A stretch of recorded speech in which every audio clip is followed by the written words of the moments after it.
All right. Good evening, everyone. Welcome. It is Thursday night. It is the Next Level Gaming Show. And sorry for the delay, everyone. As usual, it's my fault. My stupid computer.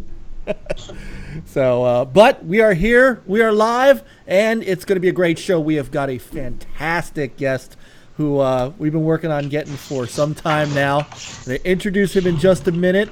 But I want to get to my boys, Mr. Peter, Mr. Chris. What's going on, gentlemen? Oh, what's happening? Yeah. Awesome. I know. It's not Friday, though, but it's still awesome. It's not Friday.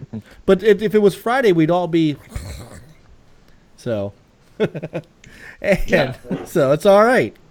All right. To my far, far right. Man, I have really come to... love and respect on Twitter. He is a fantastic guy. His Twitter handle is down there for you guys to all follow by the end of the night.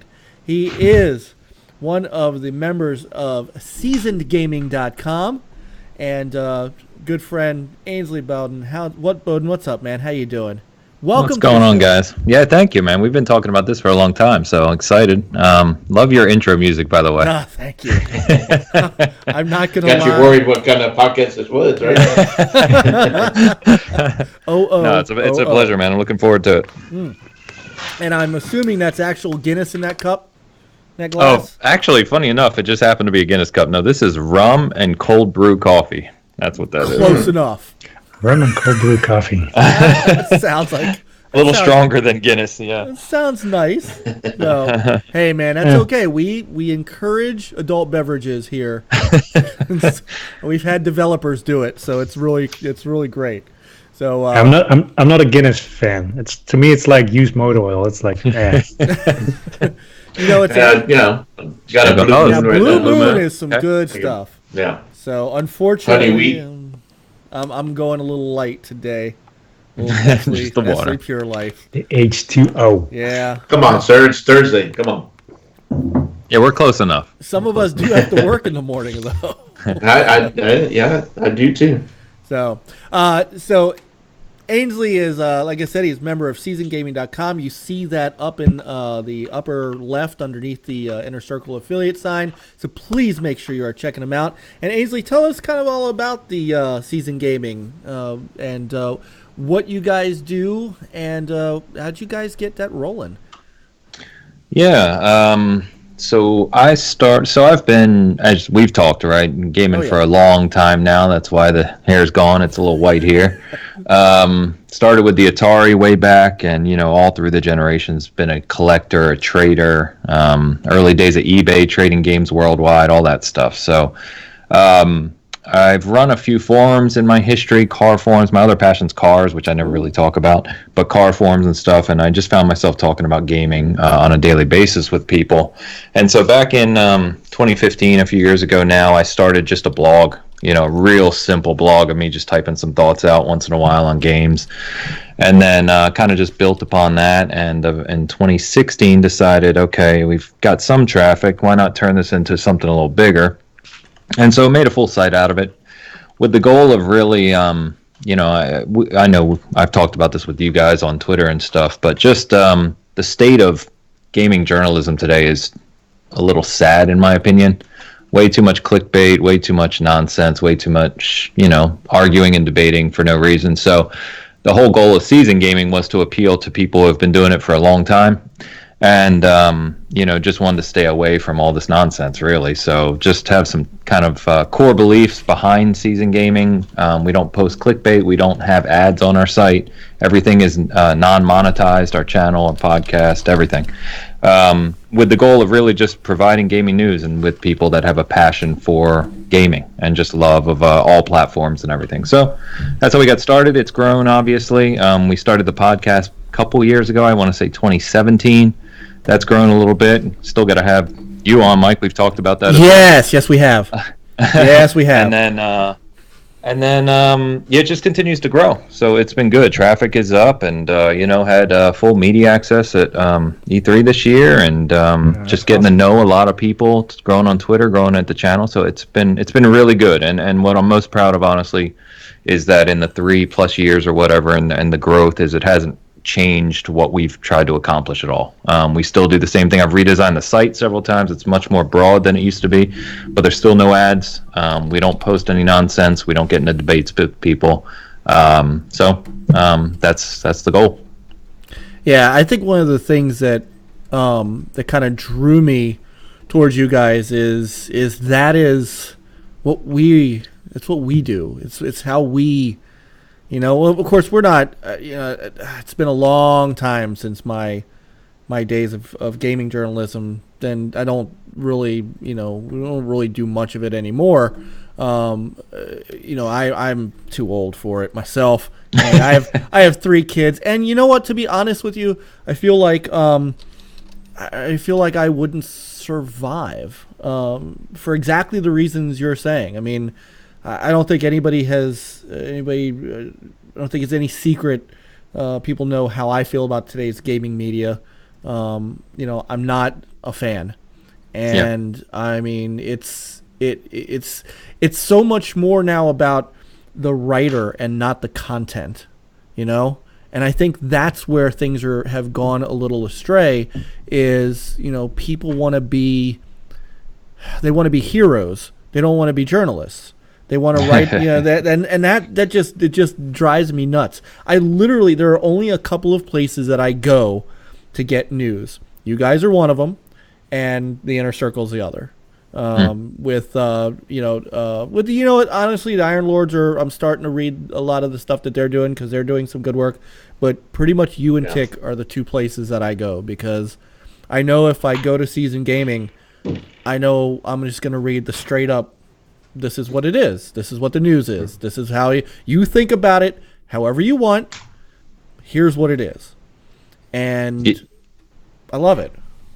Thanks, man. Yeah, that's exactly the goal. Is I think, in fact, you've got kind of the header up there, which is nice. So the about, I think one of our tenets I wrote on there was essentially, we're not trying to take credit for any dev work. We don't repost videos on our channel from, a lot of people will download videos and then repost them as theirs, right, to try and get hits or views. We don't do any of that. We just say, here's the news, here's the link to where you can find it officially from either the dev or the publisher. It's just, I don't know. That's just how I feel it should be done. I agree with you. I think people are so worried about making a name for themselves or getting clicks and views and, the age of influencers and all these things we've seen. And it's just not for me. So it's what it is. And, I used to laugh, because in the old days, what we used to do, myself and Sean Foster and the guys that we ran NLgaming.com, we more or less took press releases and literally just took out all the weird formatting stuff that came in it and then just reposted it and just said, here, this is what's going on. And we didn't talk about, I mean, we had a forum that you could click on and talk about the stuff, but we didn't add anything to it. It was, anything that we did that was any of our own opinion, which we did, was labeled as such. It was a preview. It was a review. It was an editorial. Right. When it came to the news, that's just not how we played. And I don't know that I could survive in this landscape. So. There's no doubt it's a challenge, right? In the sense that, you look at the sites that get all the tens or hundreds of thousands of views on a daily basis, and, they have those headlines that are trying to get you to click, and they angle things a certain way, and I don't have to explain to you guys know. Yeah. So to stay away from that is tough sometimes. It's like, well, we could probably get another 5,000 views on this if I just change these few words here, but then I'm like, those few words would make it disingenuous. So right. I knew that ahead of time, which is why I said this is going to be a no ad revenue, no monetization channel. Because as soon as you get into wanting to optimize clicks and needing clicks for funding, you're going to compromise yourself. Yep. And so I just stayed away from it. It doesn't matter. I've had other people tell me, now that you're getting traffic, are you going to, you're going to put ads on? You're going to start doing these? No, I'm not. and it's not going to change. I said that from the start. So I'm fortunate that I can do that, right? I'm fortunate Absolutely. financially that I can run it and not worry about that stuff. So I don't claim any different, but that's not going to change from us. So. But you were able to, at least the great thing is you were able to parlay that into to E3, which is always a good thing. You know, I cannot lie. I always looked forward to that. I always looked forward to E3, and you know, we made enough ad revenue probably to afford it, and that's all we wanted it for. You know, it was great. So. It's Sting the clock. That's on time, Coop. No, it's not. It's 6 minutes too. The Mustang is still in the lead. Still in the lead. Yeah, Ainsley, I'm a big car guy, so I'm all about Mustangs. So No. Okay. I figured with the love fastback name, it had some reference, right? So. Right. So, chat rooms already lit up. We got Lord Cognito from the Iron Lords. Nice. Salute. We got Sam Tolbert just jumped in from Tick, Dirty J, and of course us. So welcome everybody. So the stuff behind you, are those just boxes, or are those, what are those? Oh, those are steel books. Nice. Yeah, so we moved into a new house last year. I don't know if you saw the pictures. If not, I'll share them with you. But the whole basement is my gaming room, and I had it finished as such. So I'm a collectible. If you haven't noticed, I collect a lot of things. Yes, you do. I have more than I can even put out in this room. This room's about 1,300 square feet by itself. So all of these are steel books. I had this kind of fake. This isn't real brick. It's like a fake brick wall here, and I had this table where I record videos. And I was like, what would be cool, to put behind me? And so I had a ton of steel books that I collected over the years, and I keep getting more. So I just kind of measured them out and made a wall of it. Nice. I'm gonna go looking for those pictures while we're talking, because if they're on your Twitter feed, they're gonna be on here. They blew up. Like, I posted, and it's not even the whole room. I just put up 4. I was like, here's some random pics. I'm not 100% done yet. I'll put up a whole album when I'm done. But oh my gosh, it just went nuts. It was great. And I was like, that's a room, a collection room for gamers that Lord King admires. Yeah, yes. You're probably the only person that he probably looks up to. He's trying to live up to your statue. Yeah. Well, Cognito will tell you, when I was on the Lords several weeks ago, I knew King, of course, because I watched their show, and I made sure to have 2 statues ready to go. I know. I got all excited. Because that man, he's, the first time I He's saw working on it. that rotating statue he's got in the back. Yep. Man is crazy. I don't know how I can afford that with a wife and 3 kids myself. But hey, more power to the King, man. So, he's a riot, man. We had a good time at awesome. E3. We hung out a lot. I was on a couple of months ago. They are great. And Lord Cognito's been a guest here, and we did a dynamite Sega roundtable. I know. It was so good. You relinked to it like a week or 2 ago, and the next morning I started it at work, and of course got interrupted. I was like, I'm gonna have to find some uninterrupted time to watch this whole thing, because I'm a Sega guy too. I grew up on Sega. I have my Master System and my Genesis and my converter, and we talked about this on the Lords too. We're all Sega guys, so yes, we are. We are. Yeah. Well, not necessarily these guys, but no, you and me, Ainsley. That's all right. That's right, Sega kids. And welcome, Dan. Also a member of Season Gaming. He came on. When did he come on? It says he's a regular contributor. When did he come on? Yeah, so he, funny enough, we met on Twitter, just chatting, in the community. We all know of the gamers on there, and I've come to find out he lives like 15 minutes from me. Awesome. And so we started talking, more about that, and eventually we met up at a barcade here, and hung out for a bit and got to know each other. And then we had him on as a guest on the Bigcast, and he just had good flow with Bert and I. It was a good kind of balance between the 3 of us, and we always felt like we needed someone else regular anyway, rather than a 2-person show. So we invited Dan as a permanent member, and there you go. Rest is history. And he started doing reviews as well. So he's written some reviews. He's done some videos on our channel. So yeah, good stuff. Isn't Dan also on Third Wheel? He is, yeah. Yep. Third Wheel was started by Dan and Alden, who you guys know as well. And then myself, Diego, Van, PS Bra, and Nick from Tick all kind of rotate on a weekly basis. Yep. So, yeah, it's a fun show. Bunch of good guys. Yep. Yeah, I try to catch them every once in a while when they're live. So many podcasts. A lot of good guys. I know. So many to watch and so many to try to get into the chat rooms on, and it's difficult, man. It's difficult. Yeah, it is. It is. Well, we're getting to a point to where we're seeing some great shows pop up that are kind of on this side of what I call this side of the fence, which is we just want to talk about games and be positive and. We may not like everything that's going on, and when we start talking about E3 in a few minutes, I definitely want to get some of your thoughts on not just the stuff that you really liked. You looked like you had a great time, but there were things that these guys are probably happy because I need a little cheering up from E3. I like the show, but I've still got a little apprehension on a couple of things. So I was reading, I read your Twitter feed, and I'm like, man, I watched a different show than Ainsley did. So I definitely need you to cheer me up a little bit. It's and I'm glad. So was this your first E3? No, second. I went last year. Oh, fantastic!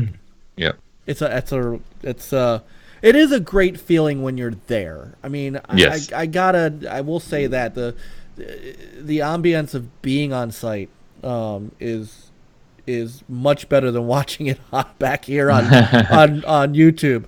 So and I'm picking up some pictures here of you at E3. I'm gonna put up. Oh boy! If you're okay with that. Oh yeah, I don't give a shit. Yeah. Well, you put them on Twitter. I figured. Yeah, I was gonna say if they're on Twitter. If they're on Twitter, who's gonna?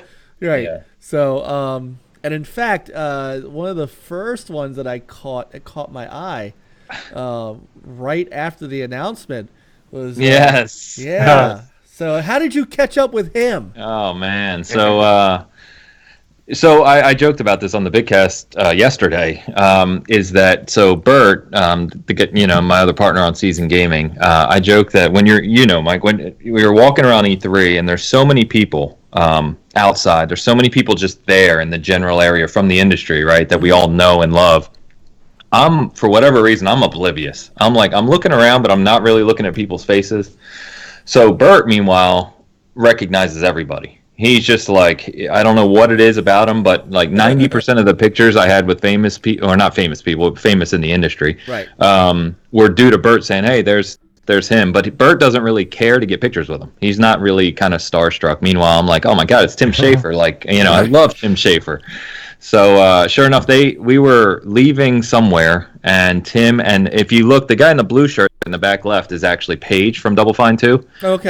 The whole Double Fine crew was right there out of frame. They were getting ready to go in a restaurant, and I just stopped over and said, hey, Tim, you mind getting a picture? And he's super friendly, of course. I mean, as you would expect from Tim.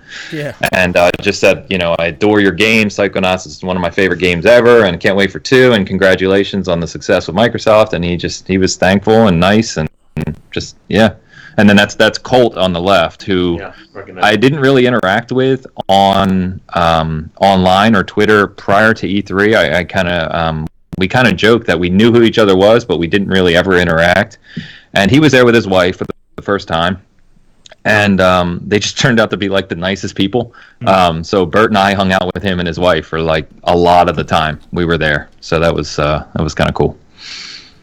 Oh, cool. Sometimes the persona online is not necessarily the persona you and I know life, he's pretty well known, and so like I said, we didn't really interact, so I don't know. I've heard some people love him, some people give him a bunch of shit, and I was like, I don't really know. I know the guy in real life now, and he was hilarious. We had a really good time. So he seems cool on Twitter, and he puts out, I'll tell you what, he puts out quality content. Stuff that the videos he puts together. Yeah, I give him a lot of credit for that. So Sure does. yeah, I don't know that I follow him like everybody else does. I just I tend to. You guys know me. I tend to stay. I tend to hang back a lot more than I used to. It's just one of those things, I have a purpose on Twitter, and that purpose is just not to get involved. It's just not to get involved. What is it? Well, as my Jewish as my mother would say, as my Jewish mother would say, you just don't mix in. You're more a lurker. I'm a lurker. Yes, I am a lurker. So, and here is so you got into. So, were you part of FanFest as well as? Yes. Okay. Is Yeah. that So the guys gave me shit because I don't know if you guys. So to put some background here, so about 2 months ago, maybe or so, several weeks ago, I posted a thing about the leaked Anaconda specs being more powerful or advanced. I said advanced. Choose my words carefully. Advanced than the PS5. Yet, I'm looking forward to both. They're going to be amazing. I can't wait. And that went like ridiculously viral. I was featured on several YouTube channels with millions of views. It was on tens of websites. I mean, it just blew up like crazy. And so the running joke with the guys I talk to daily now, like the guys from like Bird and Dan and Diego and all those guys, and see they've called me the Ainsider now, is that I have this insight into what Microsoft's doing. And so I do speak to some people through DMs and stuff about certain things, but it's not,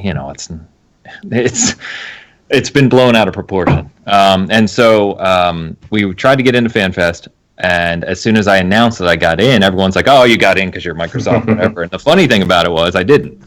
Bert got in.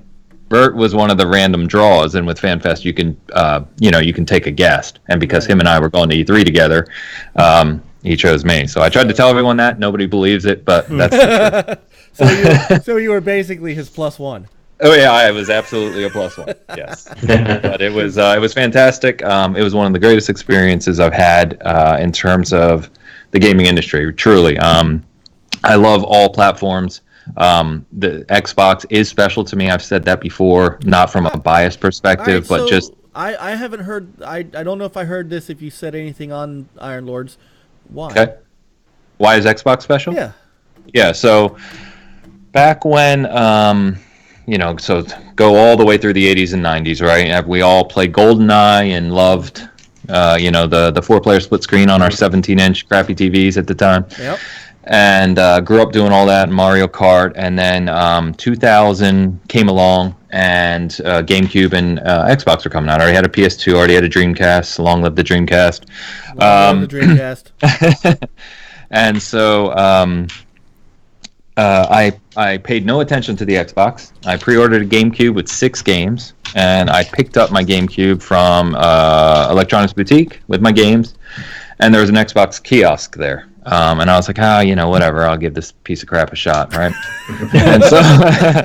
and so I played it. Halo, of course, CE was the game on there, because that's what was in all the original Xbox demo stations for good reason. Right. And I could not put it down. I sat there in the EB playing for maybe 20, 30 minutes, and I went home after that, and I talked to my girlfriend at the time, and I said, I got to get an Xbox. And so I literally went back that same night. She bought it for me as an early Christmas present. Aww. And my GameCube basically didn't get played. I played nothing but Halo for weeks and weeks and months on end. And I started setting up LAN parties and played with friends and did all that. And then, so long story short, and then, Halo 2 revolutionized online competitive multiplayer. And I could talk about this all night, so I won't. But ever since then, Xbox has been just one of my favorite things. I love Gears of War. Halo's my favorite franchise. Gears is up there. And I've met a ton of good friends on Xbox Live, and it's just become an important part of my gaming history. So I also think that Xbox does really good from a community standpoint. Their executives, their people, things like FanFest, the way they interact with people.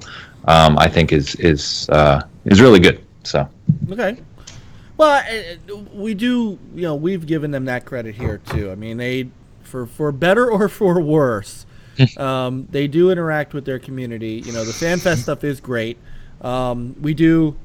Sometimes we disagree a little bit on how much they should interact on Twitter, but that's a whole other issue. Yeah, sometimes a little bit loose lips, Yeah, especially a few specific people. Yes, I agree. Yeah.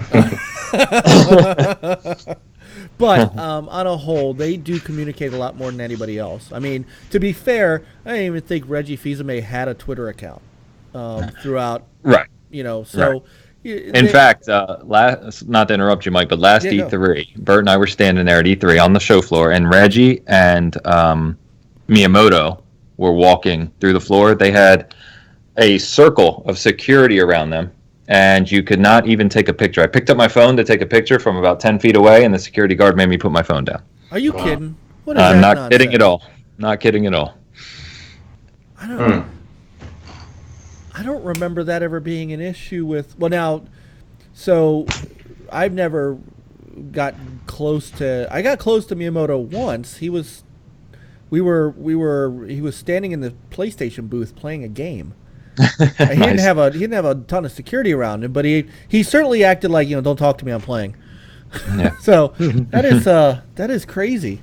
So yeah. Lord Cognito says, true on Reggie. I almost got shot. So, yeah, but I mean, Microsoft has had a history of that. These guys, when we were talking, not last week, but the week before E3, and we were doing kind of our pre-E3 stuff. I had our Nintendo writer from Old who walked a lot of E3 miles with me. We talked about how friendly Microsoft was, and and how my favorite executive that will always be Peter Moore. Like Peter Moore is great. I could talk about him day and night, as far as what a great guy he was.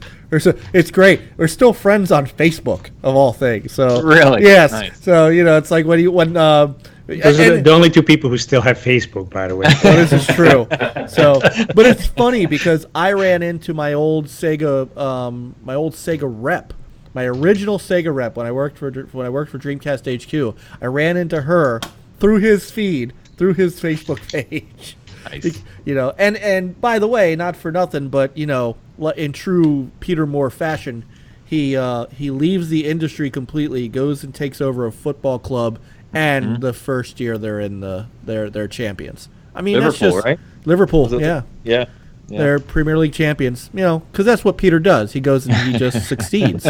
So, you got to meet Phil. Did you get a chance to talk to him at all? I mean, obviously he's got to take a million pictures with everybody, but yeah, and it's funny because you have this guy who's like right between our heads. Oh, I see him behind us in this picture. I actually have a second picture where that guy's not in it. I posted the wrong one. Yes, briefly. So, funny enough, Bert and I were literally walking around the corner to get some bleeding edge footage because it was right around the corner there. And Bert was in front of me, and right as we were walking over is when Phil walked over and stood there kind of to start meeting people. And I quickly jumped in line, and I called Bert on his phone because I didn't want to leave the line. And I'm like, you better get over here quick. So, yeah, he talked to Tim Dog right in front of me, and King was there, and a couple of the other well-known Xbox guys. And then, yeah, I just leaned in, and I said, hey. He actually follows Season Gaming, which is really cool. That's excellent. Yeah, I think due to one of the Xbox articles I wrote a year or two ago. And anyway, I said, hey, Ainsley, bud. He said, oh, okay, yeah, nice to meet you. And just said, thanks for FanFest and thanks for the show, and looking forward to everything. So it was cool. And then Champions League. Shut up, Woody. Shut up. Champions League. I meant to say Champions League. Shut up. Champions League. Yeah, and that's a big difference too. Yes, it is. Yes, it is. Woody gets angry if I'm wrong about football. So. Anyway, sorry. No, you're fine.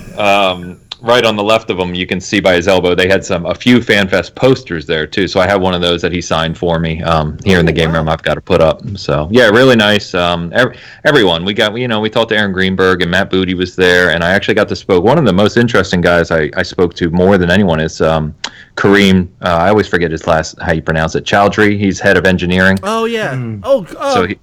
Wait a minute, Kareem or Shahed?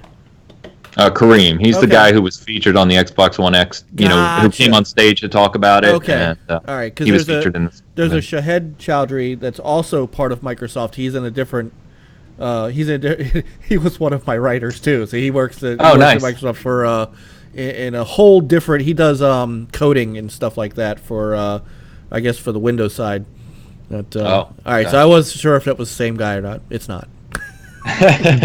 So Kareem, and then like Bill Stillwell, who was head of the backwards compatibility program, but now he's working on xCloud. So got to talk to him for a while, which was cool because I walked up, he's like, "Oh, Season Gaming, right?" I was like, "That's just a cool feeling, like."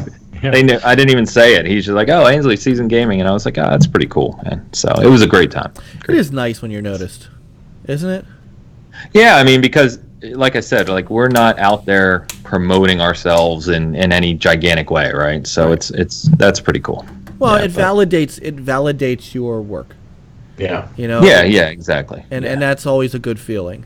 Yeah, you put in the work and you do it respectfully, and it gets noticed. Exactly. So, it's well deserved. And, yeah. It looks like you caught Bonnie Ross on her way out. She had her jacket. She was ready to go. So funny enough, and I don't know if King Cognito, you got to tell King he still owes me my picture. So when we were leaving the Xbox conference, Bonnie was standing there, and I actually talked to her there more than this night. This was FanFest night, but King took the picture on his phone, and I said, make sure you DM that to me because Bonnie Ross is like I love Halo, right? I'm a gigantic fan.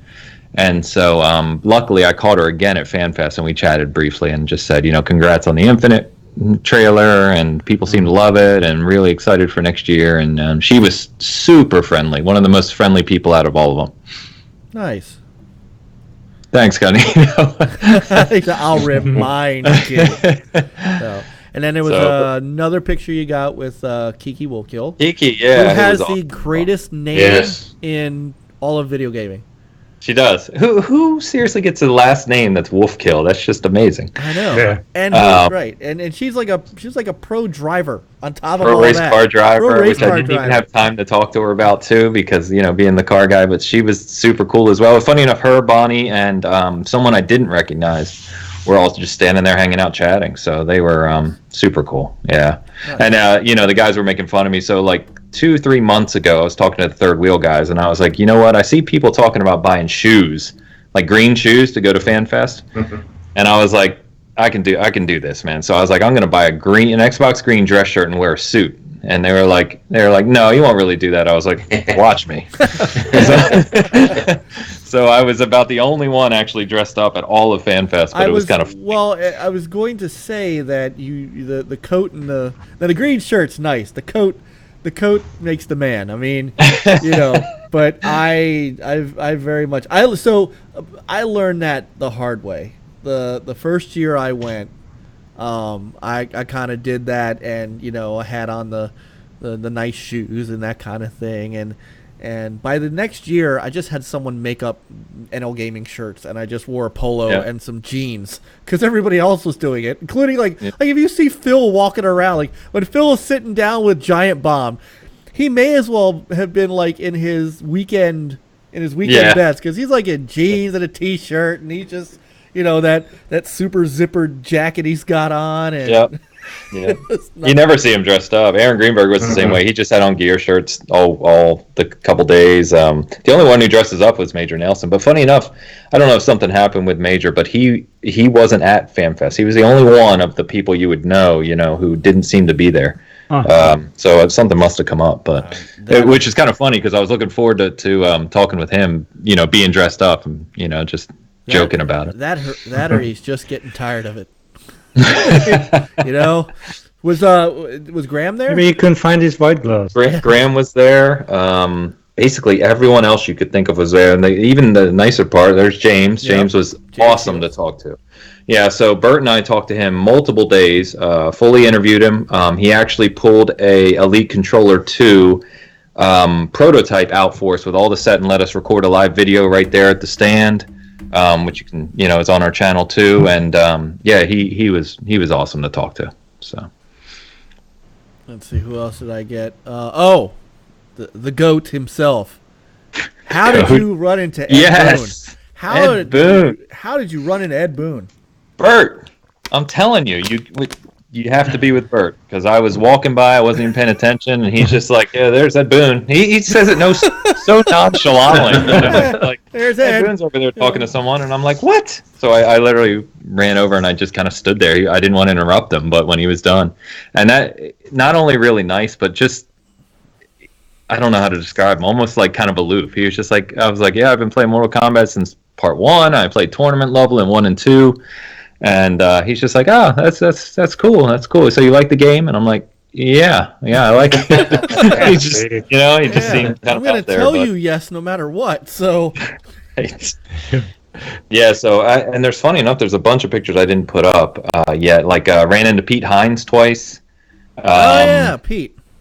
Yeah, from Bethesda. I mean, all kinds of people. Just, it was amazing. And like I said, 90% of them was because Bert noticed them and I didn't.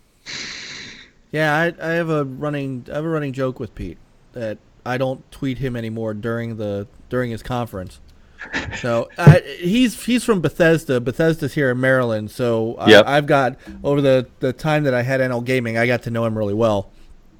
And he actually, the coolest thing I've ever got from him was a copy of PBA Bowling for the Dreamcast, which never actually came out, and there's only like 5 people who have it. It was a preview disc of a game that never got finished and never made it out, but I still have it, and I keep it to this day. I can't.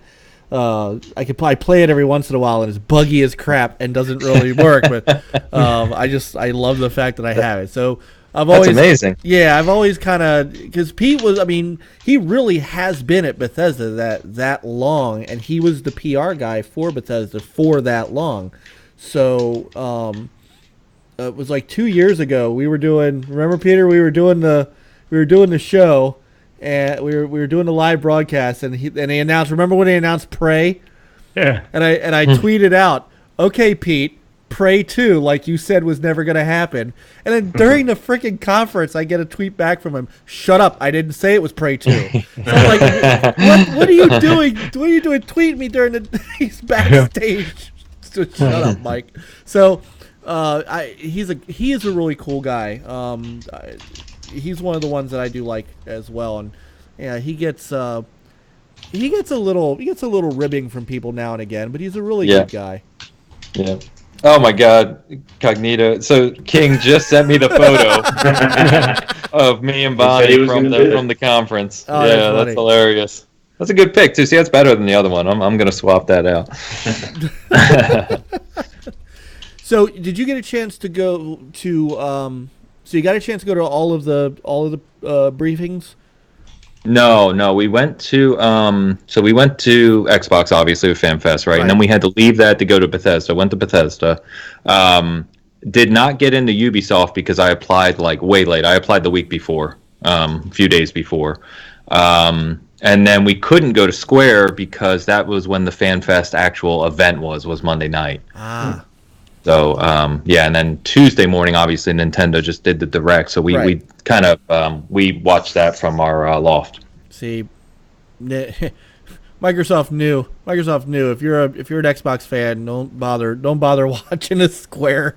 We're gonna put the time up here. Yeah, you're just not gonna be happy. So, the Bethesda, I've heard the past few Bethesda conferences that they've always had some kind of like there has like food and drinks. Yep. Yeah, they put on a more adult show for sure. We got in and they immediately, you walked in and they had bars open inside and outside. It was hot, so we went immediately inside. But just open bar. And then the conference started. and we had pretty good seats. I was actually at the conference with Bird, obviously, King, and Boom. So we sat there together, row maybe 10 or so. I mean, we were pretty good seats. And then afterwards, they did a post event with free food and drinks as well. We didn't stay, but they go through like 11 p.m. or something. Wow. So. Wow. Yeah. Cool. So I did see that you did. You also got some great show floor pics. I was going to show those while we were talking too. So give us, give me some of the highlights for you of what you saw. I mean, like I said, we got to see it from back here, and there's a lot of things that we were really happy about. Some unexpected things that some of us old guys were happy about. Microsoft Flight Simulator, but yes, yes. Yeah. So that I was wearing that shirt as my tribute. Ah, nice. nice. Yes. But yes, Jeff, the Square Enix show was great. We were being facetious. Good Lord. But some of the things that you really enjoyed seeing. Yeah. So we had several closed door demos, which was nice. I've talked about some of these. So I mean, there's some that almost go without saying, right? Like Cyberpunk, Witcher 3. I consider personally to be the greatest game ever made. I don't really, not trying to start a debate, but so Cyberpunk is one of my most anticipated games. So we got to see that again, and loved it. Can't wait for that. Dying Light 2. I was Bert's a huge Dying Light fan, so we got the closed door demo of that, and it looks truly impressive. I mean, really. So really excited for that. The first game was impressive. Yeah, and this, I mean, I played the first Minus game a the little. the co-op part that doesn't work on my end. Yeah, that wasn't just you. I played it with Bert and another guy, or tried to, and we had a lot of struggles in co-op early on. But Yeah. the game design, the world design, I think is really good. But 2's completely next level. I mean, it looks phenomenal. The city looks great. The way you can influence things. I mean, it was a fantastic demo. That one jumped way up on my list after seeing it. Psychonauts 2, like I said, I'm a diehard Psychonauts fan. It looks so good. They didn't show it, they didn't really show the gameplay on the floor, so that was a closed door demo as well, and they showed a full mission in the closed door one, and it looks just like you hope, right? Same sense of humor, same crazy kind of platforming, but all just polished up and new age. So I mean, super excited about that. Why do you think they don't show that on the floor? Is it because things can change a lot, or? It's a good question. I don't really know, because what we saw was great. And the funny thing is, if we put up the gameplay from the closed door demo, because the PR rep gave you the full mission in the assets, and they're like, yeah, you can openly share this. I'm like, well, if we can openly share it and outlets can openly share it, why wouldn't you show it? I mean, yeah. So I don't know. How long was the demo play? Well, I have a theory. I think because this is more open to the fans, and you have every, Tom, Dick, and Joe with a cell phone, that if goodness forbid the demo has a glitch, you're hearing about how bad the game is when it's only 20% done. I can understand some of this stuff not being out on the floor like it used to be. I know it used to be. Yeah, but the gameplay doesn't have to be like live and stuff, but you could. Well,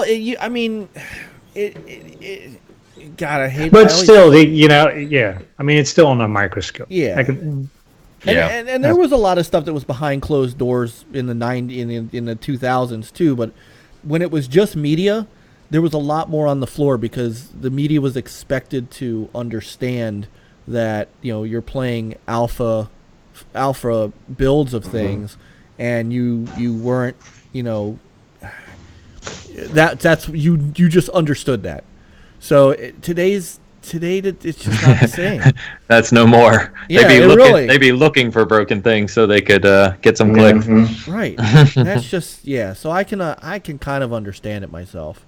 It's unfair, but it's just what it is. Yeah. So, I mean, it's like the Fallen Jedi. We saw that because basically that's all they had to show at EA. So. Yeah, that was a nice 15-minute gameplay. Yeah, if we want to talk about disappointments, EA Play was probably where I'd start. Yeah. That was a joke this year. Oh, it was. Say it again. I'm sorry. It was. It wasn't even a show. It was just some live streams. It was bad. And I'm telling you, being there was worse. I Oh, don't so Was you were that there. Fallen Jedi? Oh, I went to EA. Yeah, so we arrived Friday with the intention of spending Saturday at EA Play because last year we spent several hours there. We did. It's almost laughable now, but we had the closed door Anthem demo last year, and they just had a lot of stations up to play stuff last year. A lot of like smaller games like Unravel 2 and Command and Conquer and all those things, and then they had other things you could do. This year was just horrendous, man. There was a theater-only showing for Jedi Fallen Order, but because they were lining people up without appointments behind the appointment people, you could never get in. The line was like hours long, and then they had a little setup for Apex Legends, and then that was about it. There was like nothing you could do there. So you spent like an hour waiting in line to get in, and then there wasn't really anything to do. It was overly crowded. It was really poor, really poor. So, but anyway, back to the show. Like good things. Doom Eternal. I'm a big Doom fan. Yeah, have been obviously since 94 was Doom 1, right? Actually, why I built my first computer was to play Doom. So I love Doom in 2016. Eternal just looks like even crazier. It just looks great. What'd you have in your rig? In 94? Yeah, what'd you use? Oof. Come on. Let's 166 megahertz Pentium 1, maybe? Does that sound right? Okay. Well, no, it would still been DX4s and stuff. And 90. It was a compact, so it wasn't great. Yeah, I put in the NIC card myself back in 97, maybe. I can't. I'm mixing up the years probably here. What'd you have for a GPU card? Come on, Monster. That's long gone out of my head. Oh my goodness. Long gone. I think that's 25 years ago. I'm probably older than you and I can remember. Man, I had Monster 3DFX Voodoo 2 cards. Oh, okay, Voodoo. That's going back. Nice. Yeah, I don't remember. I'm not gonna lie. It's okay, man. You and me and Jago, man, are all we got to get DNA tested because you're saying a lot of things that encompassed my youth. That was the funny thing when talking with the Lords too, especially talking about Sega. It was very similar, like just what we appreciated back then. But I'm trying to think if anything else on the floor jumped out to us. Outer Worlds. We got that wasn't on the floor. We got the closed door demo of that. Got to see a full mission in that, and I think I posted last week. People who are looking for that classic Fallout experience, well, not classic like Fallout 1 and 2, right? But that choice-driven RPG character building. I think they're gonna be really pleased. It looks exactly down that vein. So that was a good one. And coming to Game Pass day one. Game Pass day one, only October, right? It's not even far away. Yeah. So I'm a big Gears 5 fan, so we played Gears fan. We played Gears 5 multiple times, played the new escape mode, got to play it with the Elite controller too, multiple times as well. So that mode is really, really fun. I don't know if any of you are Gears fans, but it's a really nice in between full-on multiplayer and Horde. Because Horde, you're building defenses and staying basically cover shooter to stay alive. Multiplayer, obviously, much more aggressive, right? It's in between. It's like you're playing AI, and you need to stay alive, but you're also trying to escape, and you have to keep moving. It forces you to move, basically, and so it's a really nice in between. And there's all kinds of options there. We talked to the multiplayer director, and they're going to do a weekly rotation of maps and leaderboards, and there's also going to be player-created maps with a full lobby, like server browser. So just sounds fantastic. A lot of all of that day one too. I confirmed. So nice. That could be really, really fun. And then Bleeding Edge was a lot of fun. It really surprised me. It's got that kind of niche that you feel could be in that same role as like an Overwatch or Apex, where it's got notable characters. People are going to identify with them as long as the gameplay is deep enough. I think that may be a big hit as well.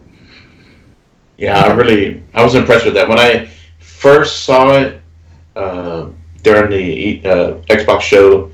I was like, okay. But then when I saw more of it later on, I was like, yeah, that really looks good. It played really smooth. I mean, no hiccups really. We had a really good match. It was 4-on-4, so there's 3 of us on each side with 1 dev on each team, and you picked whatever characters, and it was a lot of fun. A lot of fun. So fast pace. Yes, yeah, nonstop action. Match lasted maybe 10 to 12 minutes, something like that. It was like a domination type thing. Points A, B, and C. Capture the points, and you played to 500 points, and really, really neat. So that was a surprise. But there's a lot of games. I mean, there were a ton of games, right? So I'm trying to think anything else that jumps out. I'm a huge Borderlands fan as well. Borderlands 3 had one of the best boosts, bar none, there. There was a line the whole time, though. Even on media-only hours, there was a line around the whole thing. So that game's going to be huge. But it's crazy that's coming out around the same time as Gears 5. Indeed. Yeah, in fact, I'm actually kind of pleased. It's frustrating because I'm going to try to find the time, but because they're coming out together, I'll probably just take vacation and just find a week where I can play them both. And Game Pass, once again. Game Pass on Gears, yeah. Even Ultimate, right? You get Gears Ultimate. If you're on Game Pass Ultimate. Yes, so not Forza Horizon Ultimate.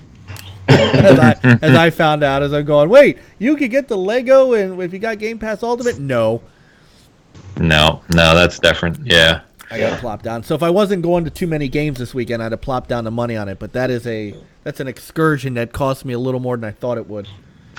So it's basically a retro. It's kind of a retro show that's coming to Philly over the weekend, and I've heard a lot of good things about it. So I'm taking my oldest boy up, trying to teach him what gaming used to be. And James Rolfe will be there, and I want to meet him. So it's a shame we didn't meet earlier. So it's been a while now, but I'm in Kansas City, but I moved out here from Delaware. Oh, really? So I lived in Wilmington most of my life. So, I mean, I've been in Maryland endless times, all around Philly, Pennsylvania, the tri-state area. Yeah. So, I wonder. Half hour from me when you lived there. Yeah, probably not far. So before I moved, one of my best friends back there, and I went to a gaming show in Pennsylvania, just outside of Philly. So I wonder if that's the same show continuing. It might be. This one apparently. So, I still have this thing. I don't know why. 2 years ago, I got excited. You'll appreciate this, being an older gamer. So 2 years ago, I decided to try the Coleco Expo, and I remember the hype that they put on this expo. And then, so my son and I drove 2.5 hours up to Jersey, to Edison, to what looked like a industrial park, to the convention, and we laughed about it like for half a show because we're still laughing. We're still laughing. When I walked in, and I was like the only person walking in, and it was when the show was starting. And I'm looking around, and there's no one there, and I'm thinking, "Wow, I'm just early." And it was a disaster. They had some poor girl from Disney doing autographs. I can't remember her name, but she literally just sat there the whole day. No one wanted her autograph. It was horrible, and this is all I got to show for it. So I was really upset. And it was so bad that when I tweeted about it, I had like 3 or 4 other retro game official feeds like tweet me and go, "Well, come to ours because ours are better." But I can't go to Texas as much as I want to come see Chris. I couldn't. So I heard. What about Whataburger? Yes. I'll treat you. There you go. So I heard about this last year and I couldn't go. And then I was like, you know what? I'm going to try it this year. And it's got to be good because the tickets are almost sold out. So that's a good thing.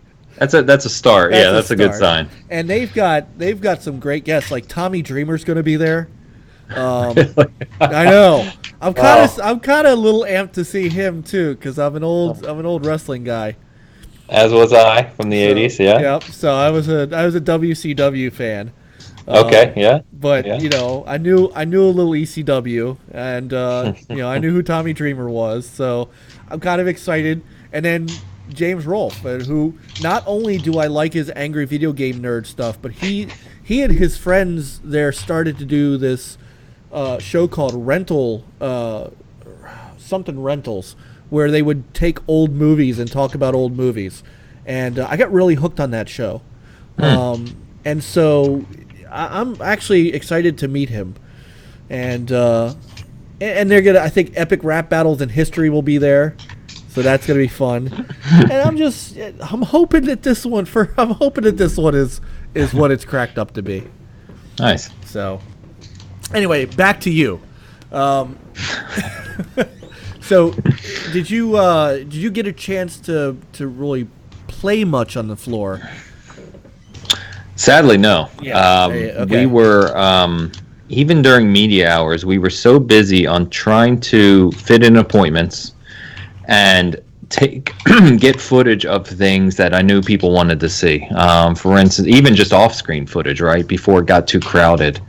So games like Biomutant, Wreckfest, just those games that aren't those AAA things, but just games I knew people wanted to see. We were so busy trying to get footage of those things that by time, like midday comes around when all the fans are in there too, the lines are just, it's not worth your time to stand around and wait. We were just busy running around. So not really. I did play Biomutant. I played Wreckfest. In fact, I was in a competition for Wreckfest. I came close, damn it. Excuse me. Trying to think what else I played that would be notable. God, not too much, honestly, now that I look back on it. I know that feeling. I was curious if you had better luck. No, it's more just trying to capture things and share things. I honestly been such a fan of the industry and E3 in general for so long, and being last year was my first year. Never got to go before, and so now that I've gained a little bit of a following on like Twitter and stuff, and knowing quite a few people that follow me are overseas, as well as just a lot of people who can't or weren't able to make it to E3. So I really focused on, as you saw, trying to take pictures and trying to upload off-screen footage and just trying to share as much as I could of what was going on, rather than standing in line for 2 hours to play a game for 10 minutes. It just seemed like a better use of my time. And that's the way to do it. And that's this is why, again, this is why you're one of the places I go to, because I understand that completely. I just do. I know what you went through. And it's exhausting, right? It was. So we arrived Friday. EA Play was Saturday. The conferences started Sunday. We had Bethesda, Microsoft, and we had Ubisoft and FanFest Monday. Tuesday came around, which was the first day of E3. We were already worn out. I was like, oh my god, man! Like it hasn't even started yet. So by Thursday, I could be like, you would get up in the morning, like your ankles would hurt, your shoulders would hurt. It was like it's exhausting. Well, and you have to deal with the time change. So it's like, it's 8 o'clock at night and we're like sleeping. Yeah, we're up at 4 a.m. and good lord. Yeah, I was up at about 4 to 5, and Cognito, is agreeing it's such a drain. Cognito, I'm staying with you guys next year because Bert is never booking our damn appointment again. Last year I booked it, and we got a 2-bedroom apartment just for the two of us. So we had our own bedrooms, bathrooms with this beautiful layout, all brand new with a pool outside. It was great. This year he books an Airbnb. The guy canceled on us 30 days out. So then they had to move us, and we got this terrible loft, I think I mentioned earlier, in downtown LA. So we had like this terrible couch he was sleeping on. Didn't even have a bedroom. We had people yelling outside our windows all night. It was just atrocious. So we were working all day and then getting like 2 to 3 hours sleep every night. It was real bad. I'm trying to remember the first couple years I went. We would stay at these low budget places that were like within. we had to end up. It was the only places that we could get, but we had to get a place that could shuttle you. So we would catch the shuttle to the convention center or to the Staples Center, and some of the places we stayed in were there was this one hotel that had a Korean name on it. I think we slept in a concrete room that was from what the hell is the name of that Dustin Hoffman movie? The Marathon Man. Yes. And so all this just to go to E3. So I totally understand. Yeah, it's no good, especially like you said, you're working all day basically because it is like work. You're enjoying it, right? You're loving it, but it is draining, and to not be able to rest or get any sleep at the end of the day is rough for a week. So yeah, no doubt, no.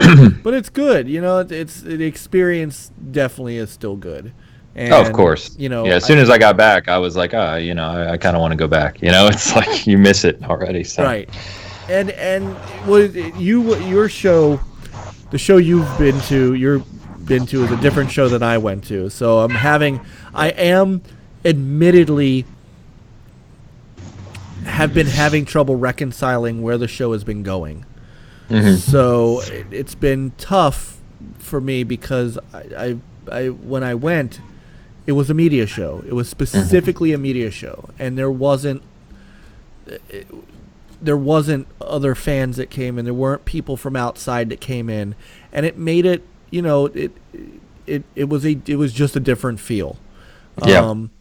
And so I'm not sure, I'm still not sure where this show is going. I'm not sure, I'm not sure if it's still going to remain what it is. PAX and things like that are also fan-made fan-centric shows, and I feel like those shows are getting stronger while this one seems to be kind of on its downturn. But while you're on the floor, what was the excitement level and the general feeling of it there, and how about from a media standpoint? Because that's really where it boils down to.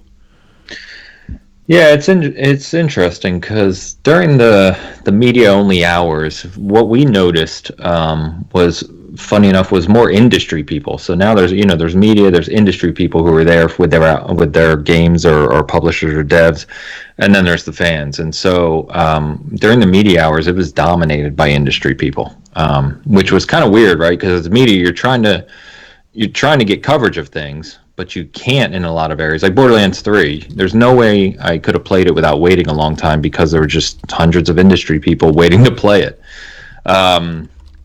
For the normal show, I think you're exactly right, and we've talked, I know a lot of people are talking about this, is that E3 does need to evolve in some form. I don't know what that looks like. I don't claim to be an expert on what it needs to do, but the conversation I was having with some industry people even is, it almost feels like there needs to be a week-long thing from Monday to Friday, but where media is separated from even industry, and industry and media are separated from fans.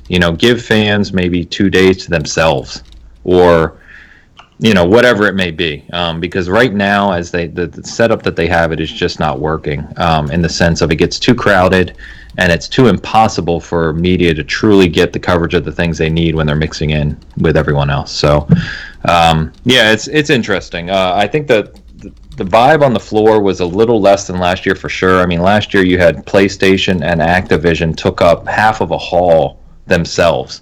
Yes. So obviously, when you remove them, you've got to fill it with something, and they filled it with some indie stuff, some smaller devs and publishers, some other things. It's not that it was empty, but it definitely had a different feel.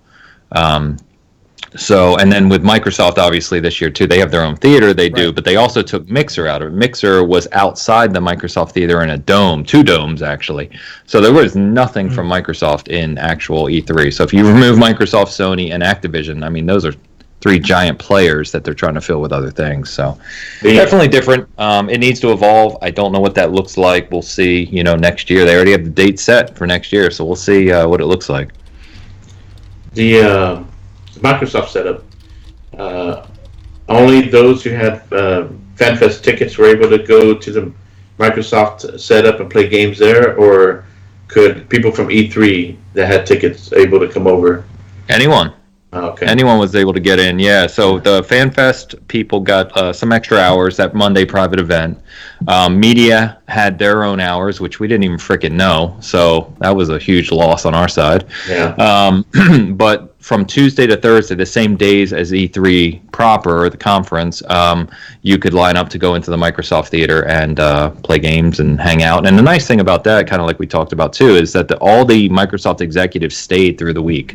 So even if you're just a normal fan, just going there to have fun and hang out, you could go in the Microsoft Theater, you could play new games, you could take pictures, video, and people like Aaron Greenberg and all those guys, all the execs were walking around and hanging out too. So they do a really good job. And the Mixer Dome was cool.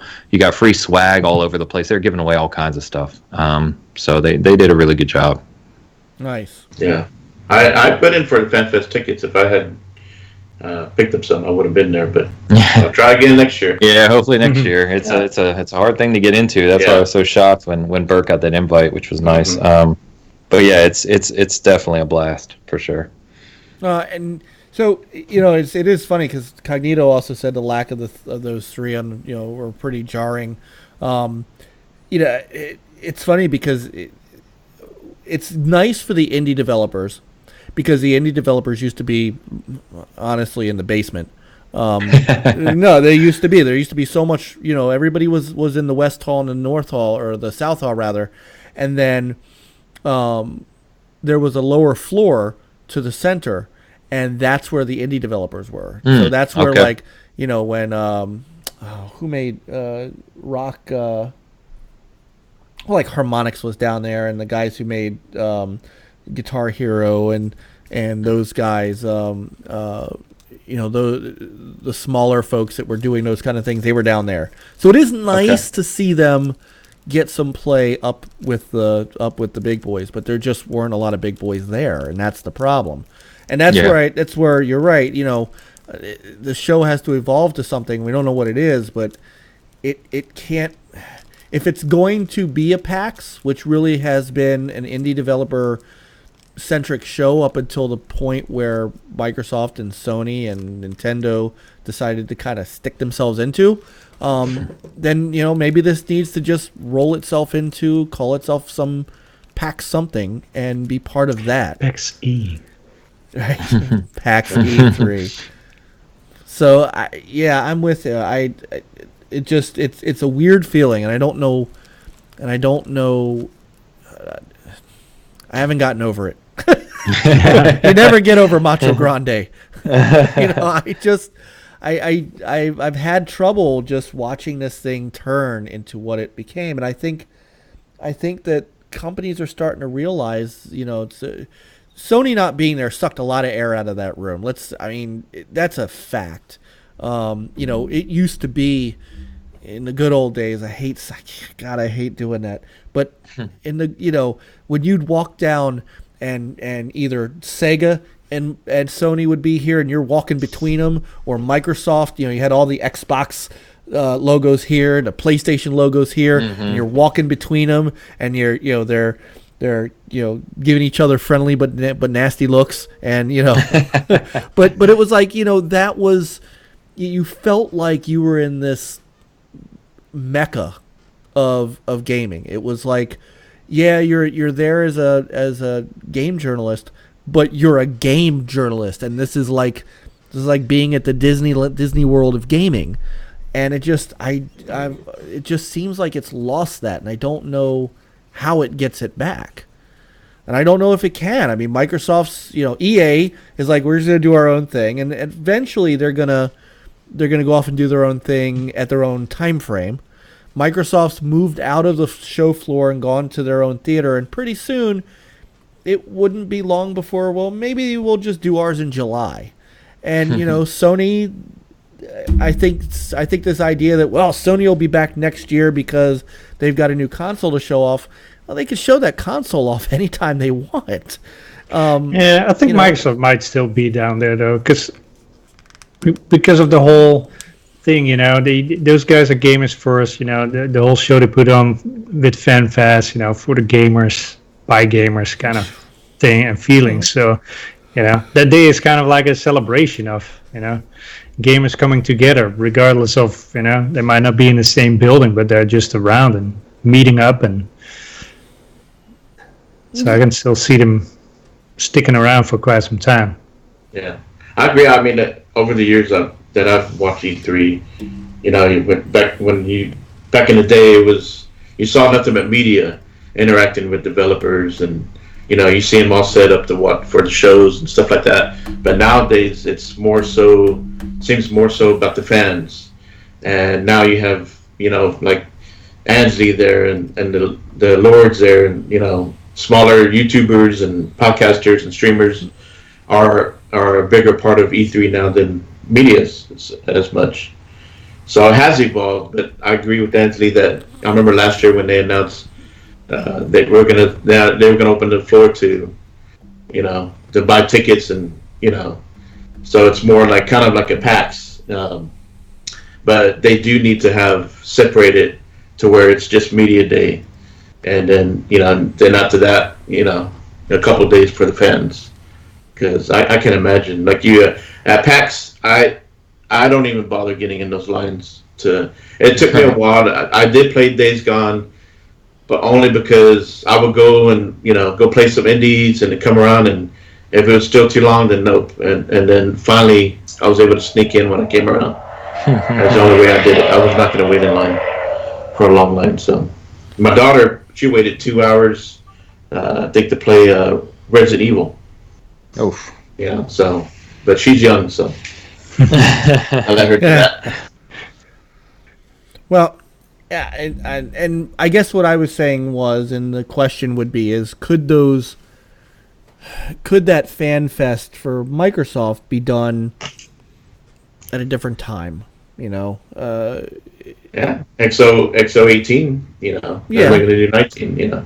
Well, and they're doing 19. Well, so 19 is in London. So Yeah. I don't think any of us are going to that.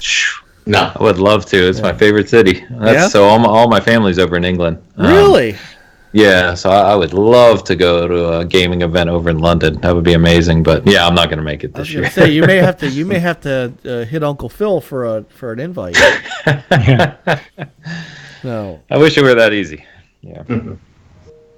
Well, the in the meantime, the experience that you're giving us is nice. I kind of do live vicariously through a few people that that have done this. I've loved watching your videos and the Iron Lord's videos, and there is I'm hoping that this show sticks around for a long time, and maybe they figure out how to get it back to more of a media centric show, because I think that's it deserves to be, and I think it's an expo for a reason, and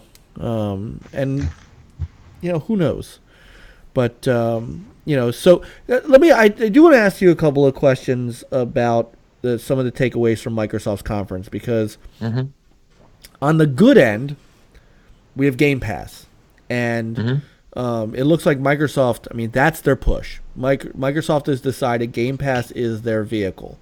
Almost to an extent to where, Phil spent the past week saying, I don't care how many consoles I sell. I don't even care if you buy a console. Just subscribe to Game Pass. And a lot of us have converted to Game Pass Ultimate, thanks to Peter and his reminder of how you can stack that up.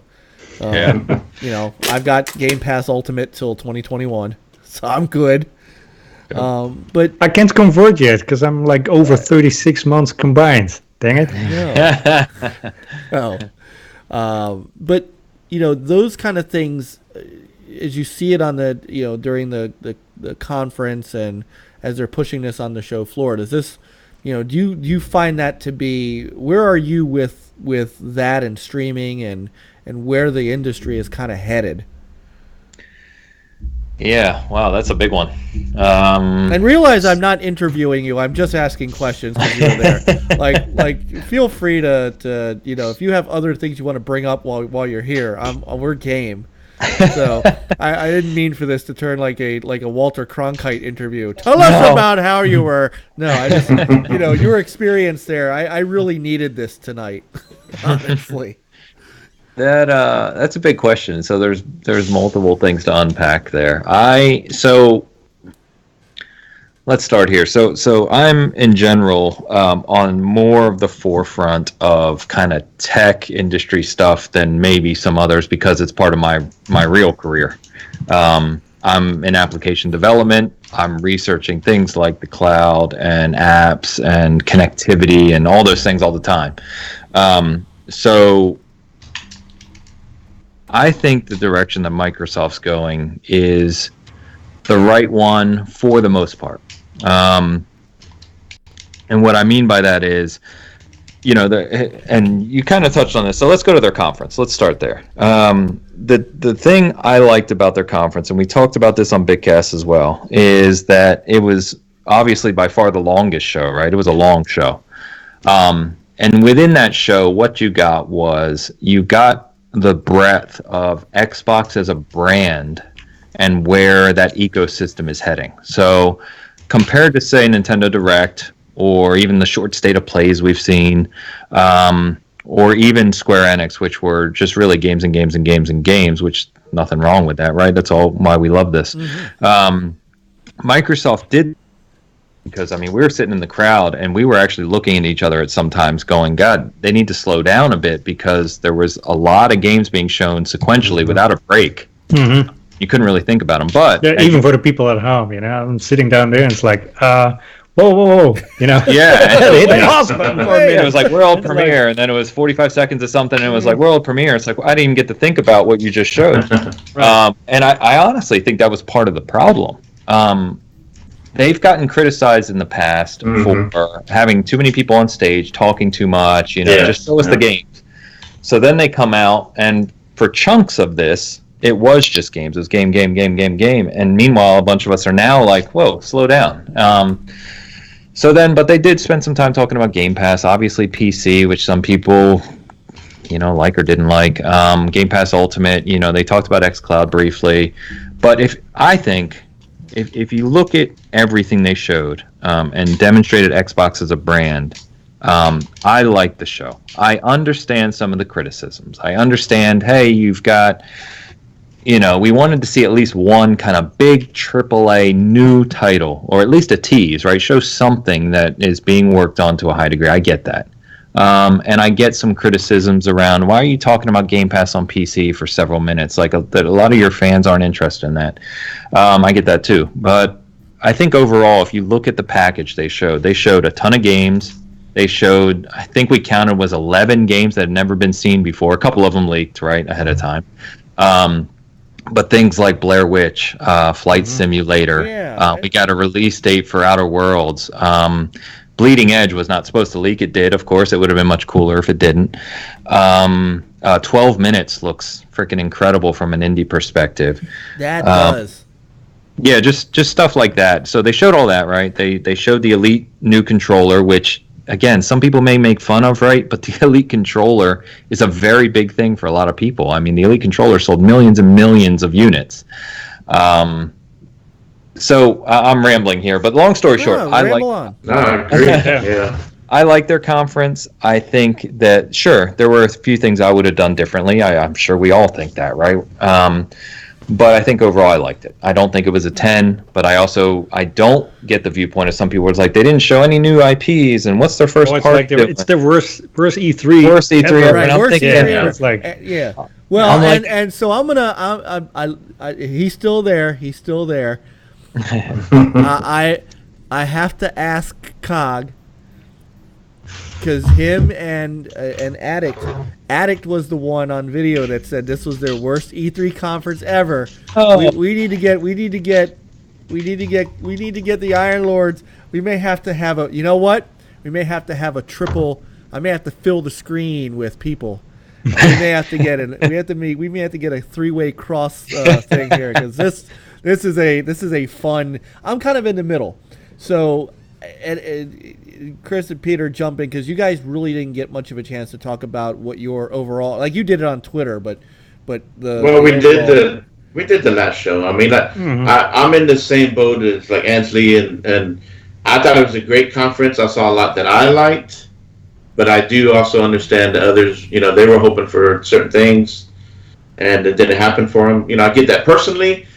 I get that, but I think overall, I thought it showed a lot for hardcore and for casuals, and it set up the future for gaming on Xbox service. Xbox. So whether mobile, PC, and Game Pass is just great. Game Pass is awesome. Game Pass is the best. I mean, for somebody like me that can't buy all these games, Game Pass is just out of this world. I mean, and I was talking to a buddy at work who, I'm starting to find other gamers at work, right? And so we were talking about it, and I've heard twice, Game Pass. They love Game Pass, and then of course I bring up, hey, if you want to play on PC or so on. So I'm seeing more people who are not in the know like we are. They really like the idea of Game Pass. Mm-hmm. So, yeah, and that was the big message for that conference. Yeah, and I think what they're trying to show at the highest level, right? And I actually wrote an article about this just before E3, was that Xbox is a brand now, and Microsoft, they got punched in the mouth at the beginning of this generation, and what they're doing is they're leaning into their strengths. I said before that Microsoft is a $1 trillion company. For several years, or for many years, Xbox was like this niche thing inside of Microsoft, or if you followed Xbox closely in the early days, it was like a freaking closet project, right? But fortunately, with Nadella now at the helm, they recognize the importance of gaming. And when Phil got promoted to the top 16 at Microsoft, and he now sits on the board of that inner circle, that was a really important distinction, because what it means now is Microsoft is taking gaming seriously, as they should. And so the funding is there now. And what that means is now they're leaning into their strengths, right? Xbox is not just a console anymore. It's not a console that's out there fighting against Nintendo and PlayStation. Right. And Xbox Scarlet is not a console by itself that'll fight against PS5 and whatever Nintendo's in their own world. We could go on about that. But it's they're working leaning into them. But it's working. It absolutely is working more successfully, I think, than many people thought it would, including me. And me. But Xbox, now they're leaning into their strengths, and so now they're in chip development. They're in server infrastructure. They're in all these areas where Microsoft, not Xbox, Microsoft can lean in and say, okay, time to flex a little bit here.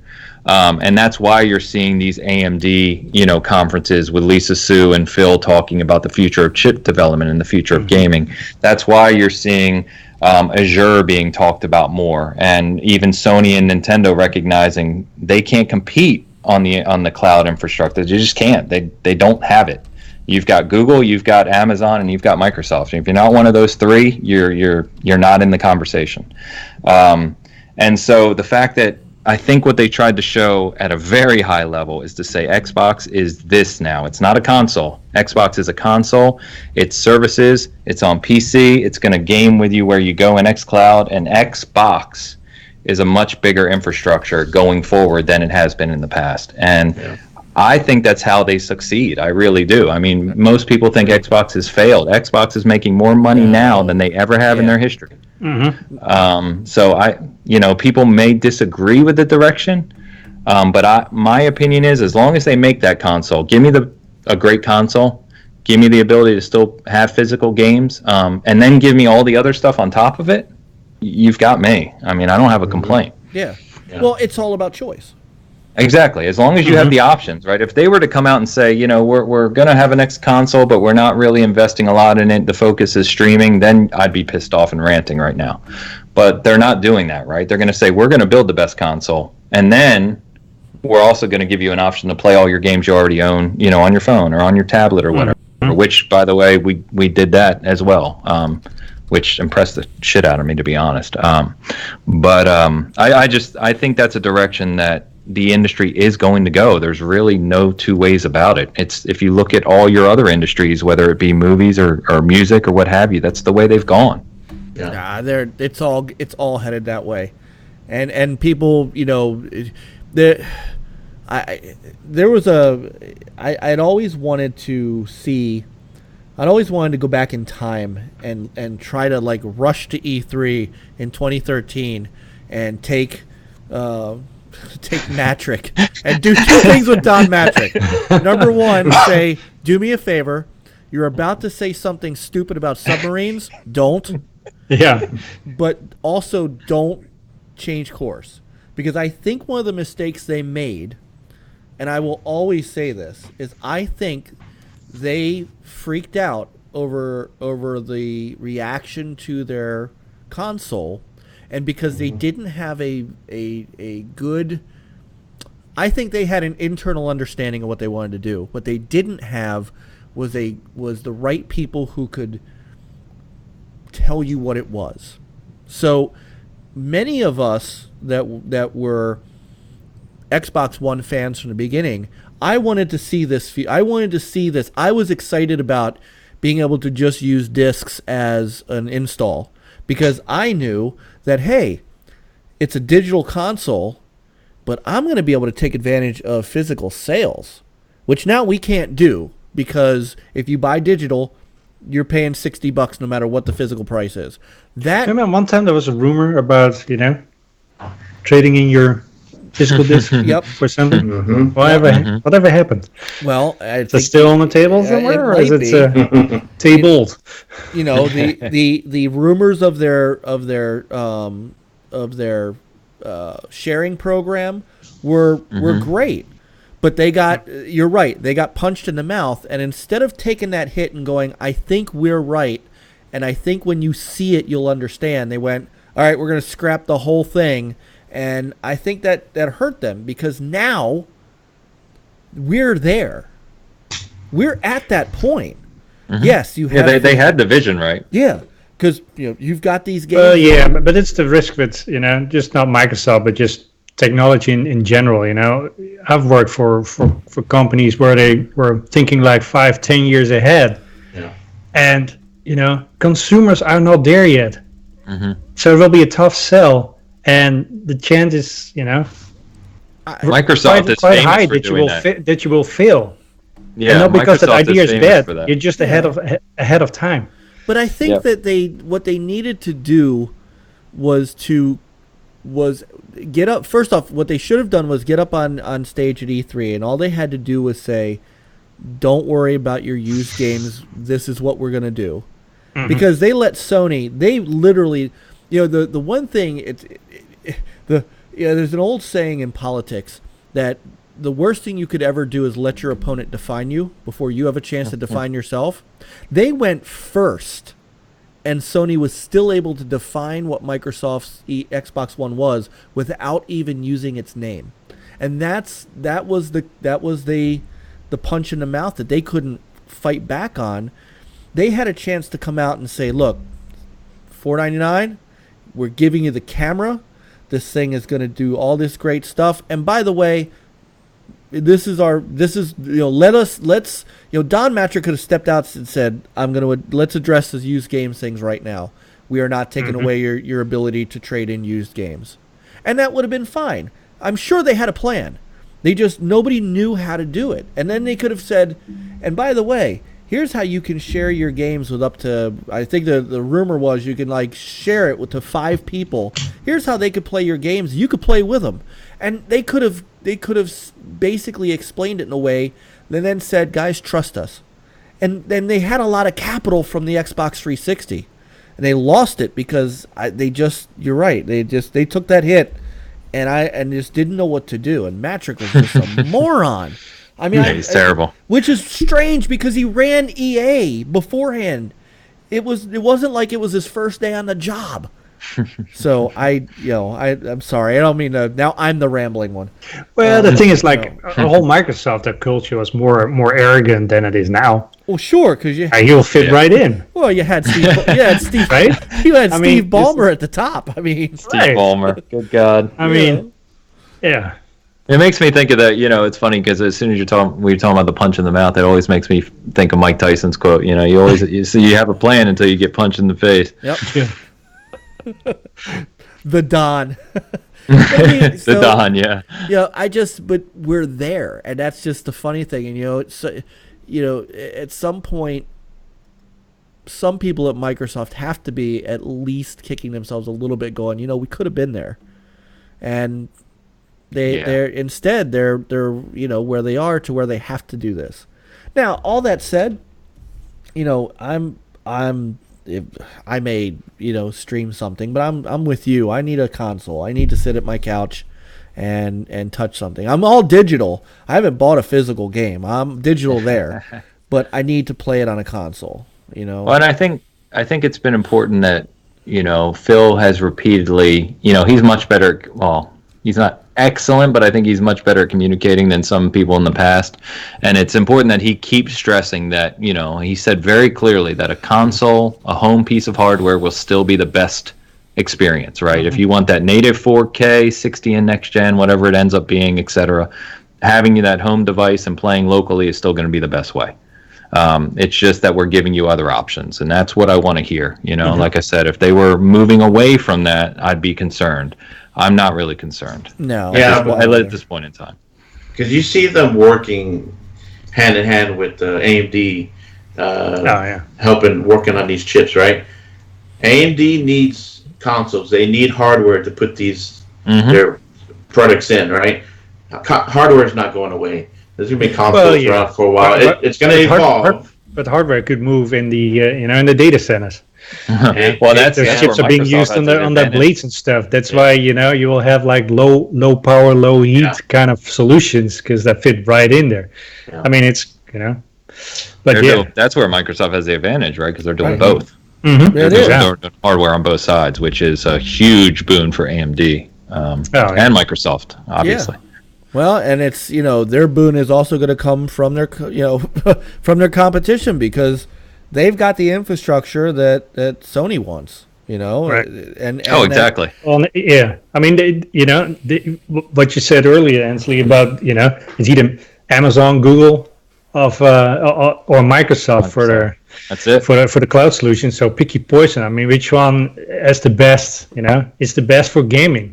Yeah, and I can tell that's Microsoft right now. So it is, and their infrastructure that they're using for xCloud is much more advanced than Google's using for Stadia. I mean, it just is. It's more advanced infrastructure. So when Amazon is currently number one in the cloud space, but Microsoft is gaining on them as of today. Mm-hmm. Microsoft obviously has the experience in gaming, whereas Amazon doesn't. So. Yeah. I mean, you've got limited options, Mm-hmm. I mean, it is what it is. Yeah, Mike has sent me a article that Microsoft and Oracle are teaming up to share their cloud services and back and forth to compete with Amazon. Yeah, and Oracle's in another position where they were one of the pioneers. Mm-hmm. And they just didn't evolve fast enough. So now they're behind the 8 ball, right? So they have no choice either. I mean, that's just the nature of that business. I think the Lords were making fun of me when I was on their show because we were talking about similar stuff, and I was just quite simply saying it's just business. At the end of the day, that's what it is. Yeah. It's business at the highest level, and Microsoft is one of the leaders. So speaking of Stadia, I don't know about you guys, the three of you, but Stadia got real quiet real fast. The air kind of got sucked out of their room just a little bit as well. Did you hear anything on the show floor about? I mean, obviously, yes, there's games that are coming to Stadia, but you're not. I'm not seeing the pomp and circumstance that I saw a week before E3. Nothing. In fact, the funniest quote. I forget who wrote it now, but the funniest quote and what may turn out to be the most accurate quote going into E3 after that show that Google did was, all Google just did is just set the tee for Microsoft. That announcement, I feel, came off real flat. Yeah. And when you look at, who was I talking to about it? I don't remember, but basically what we're saying is, so Google's proposition is you're going to spend $130 for a controller and a Chromecast so that you can then pay money to buy games that are already out or that you may already own on other devices like a PS4 or Xbox in an inferior fashion that requires your internet. I mean that's where they are. That's their proposition. And then they move into 2020, and okay, you don't need the Chromecast. You can use Chrome, the browser, and there's going to be a free monthly thing, a free sub where you can play games in 1080 and etc. But any new games, like say Doom Eternal, I think was just announced for Stadia a couple days ago. You're still going to have to purchase that. But you're still under the requirements of data caps. You're still under the requirement of bandwidth concerns. You're not taking that, you've got the controller that's connecting to the cloud. The infrastructure itself is inferior. There's a laundry list of reasons why people like us that are already invested in an ecosystem have cause to be concerned, or really, I should phrase it the other way, no need to purchase that, right? And then for new people, say that you're say that by next year Google just says, okay, you don't need a box to play any of this, which technically you wouldn't, but that's where Microsoft's already going as well, right? And that's where Microsoft's ecosystem is broader, because now you have all the people who are already in the Xbox ecosystem. You've already got them. But then you can also offer xCloud to people who subscribe to just Live or Game Pass Ultimate, right? You remove that barrier of the console in the future, except for their infrastructure and their game library is superior. I just don't know where the value proposition is for Stadia, and I don't hear anyone telling me anything different. I haven't heard a compelling argument for Stadia yet. I agree. Gentlemen? No, Yeah. I Because Peter pre-ordered it. Yeah, I did, and then I canceled. Well, so did Dan. Dan on from the Bigcast, he did too. And I said, Dan, so I'm trying to understand. You're paying that money so that you can then pay money to buy games you already own to play them on a different platform that's not connected to your friends or anything else. And he said yes. And we kind of laughed about it, right? He knows that. He's buying it really just to test it because we play everything, right? To really just play it and experience and see what it's like. But, we didn't even talk about the fact that it's a disconnected ecosystem. They confirmed last week, right, that if you play Destiny 2 on Stadia, none of your progress from any other platform is going to be with you. It's going to be a fresh start. Yeah.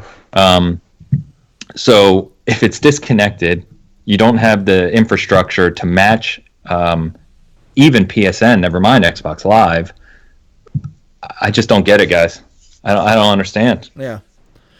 Well, and they talked nothing about chat. That's what I mean, right? It's like there's a whole wealth of infrastructure that... You can go the Nintendo route. You got a phone for that. Right.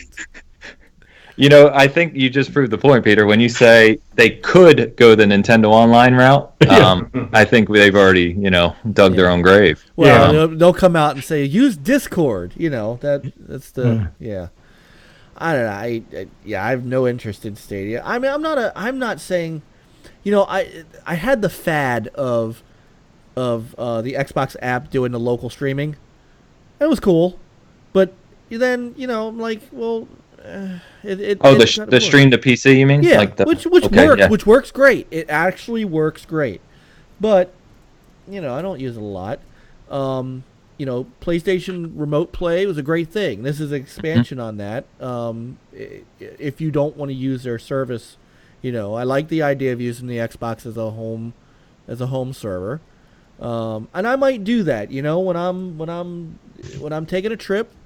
I might do that. I've got a Surface tablet. I've got a decent couple of tablets I could take with me, and if that works, then that's great. Minus your hotel internet. But that's Oh, by the way, how was the internet there? I have to ask. In the loft where we were staying? Yeah. No, I mean, it was a full-on 56K. We were rolling. No, it was less than ideal. The download, what you see often nowadays, right, is download speeds. Your download speeds were fine. Right. It's your upload that kills you, especially when you're trying to create content. So our download was like 150-ish, which is good nowadays. Our upload speed was like 8, And I was like, first thing I did was test it. And I told Bert, I was like, we're in trouble, man. Like if we're trying to upload like an hour long, 1080p vid, we're going to struggle here. So, yeah. What was the other thing? You mentioned the console, the home console, yes. For xCloud, and I think they talked about that at the conference. And with multiple things at the conference, I think it went over most people's head. So that was the first I had heard of the local Xbox as your own server, and that is brilliant. Mm-hmm. And the reason why is because you've got these Azure server homes basically spread throughout the world, right? And depending on where you are located, depending on your ping to that data center, is what your connection is going to be like to play on xCloud. What's beautiful about this, right, is that not really for us in the US or maybe UK, Canada, etc., but for remote locations, say you're, in a third world country or you're somewhere where there's not a lot of data centers for Azure, as long as you have a semi-decent internet, let's say 10 to 20 megabits. In fact, what the xCloud team told me they're testing right now is 7 to 10. That's what they're down to. So you only need an internet connection of 7 to 10 megabits. Is as long as you have that and you have an Xbox console that's connected to live, you now are your own server infrastructure. It doesn't matter if there's an Azure data center near you, right? That's brilliant. I think that's a huge advantage. And the nice thing about that, too, is because of the way they designed the blades for xCloud in those Azure data centers, they're built on the same chipset from AMD that we were just talking about, right? So it's the same design. There's no difference in functionality there. So really, it's going to be your choice. Like you said, you go on vacation, Mike, and you could be 10 miles from an Azure data center or 20 miles from your house, and you say, okay, I'm going to connect to the data center because I'm closer, the ping's lower, and that's going to be a better connection, right? But if you're 500 miles from an Azure data center and you're 100 miles from your house, now you can just use your own console as the server to connect to live, and your ping is still better. So really, really cool stuff. When I first heard that, I was kind of looking around, getting excited, and everyone's just kind of looking, and I'm like, you guys hearing this shit? This is awesome. Yeah. So now your digital library comes in handy. Oh yeah, exactly. Otherwise, it's like maybe depending what disk is in the drive. Well, you just log. Yeah, exactly. You just log in, right? So that authentication process is exciting. And I'll stop in a second. I'm sorry, but I was going to say the xCloud demo they had at the Microsoft Theater. We were in LA, obviously. They were connecting to San Francisco, so it's about 400 miles away. And then when I talked to Bill, like I said, they've got it down to 7 to 10 megabits internet needing, to work successfully on xCloud.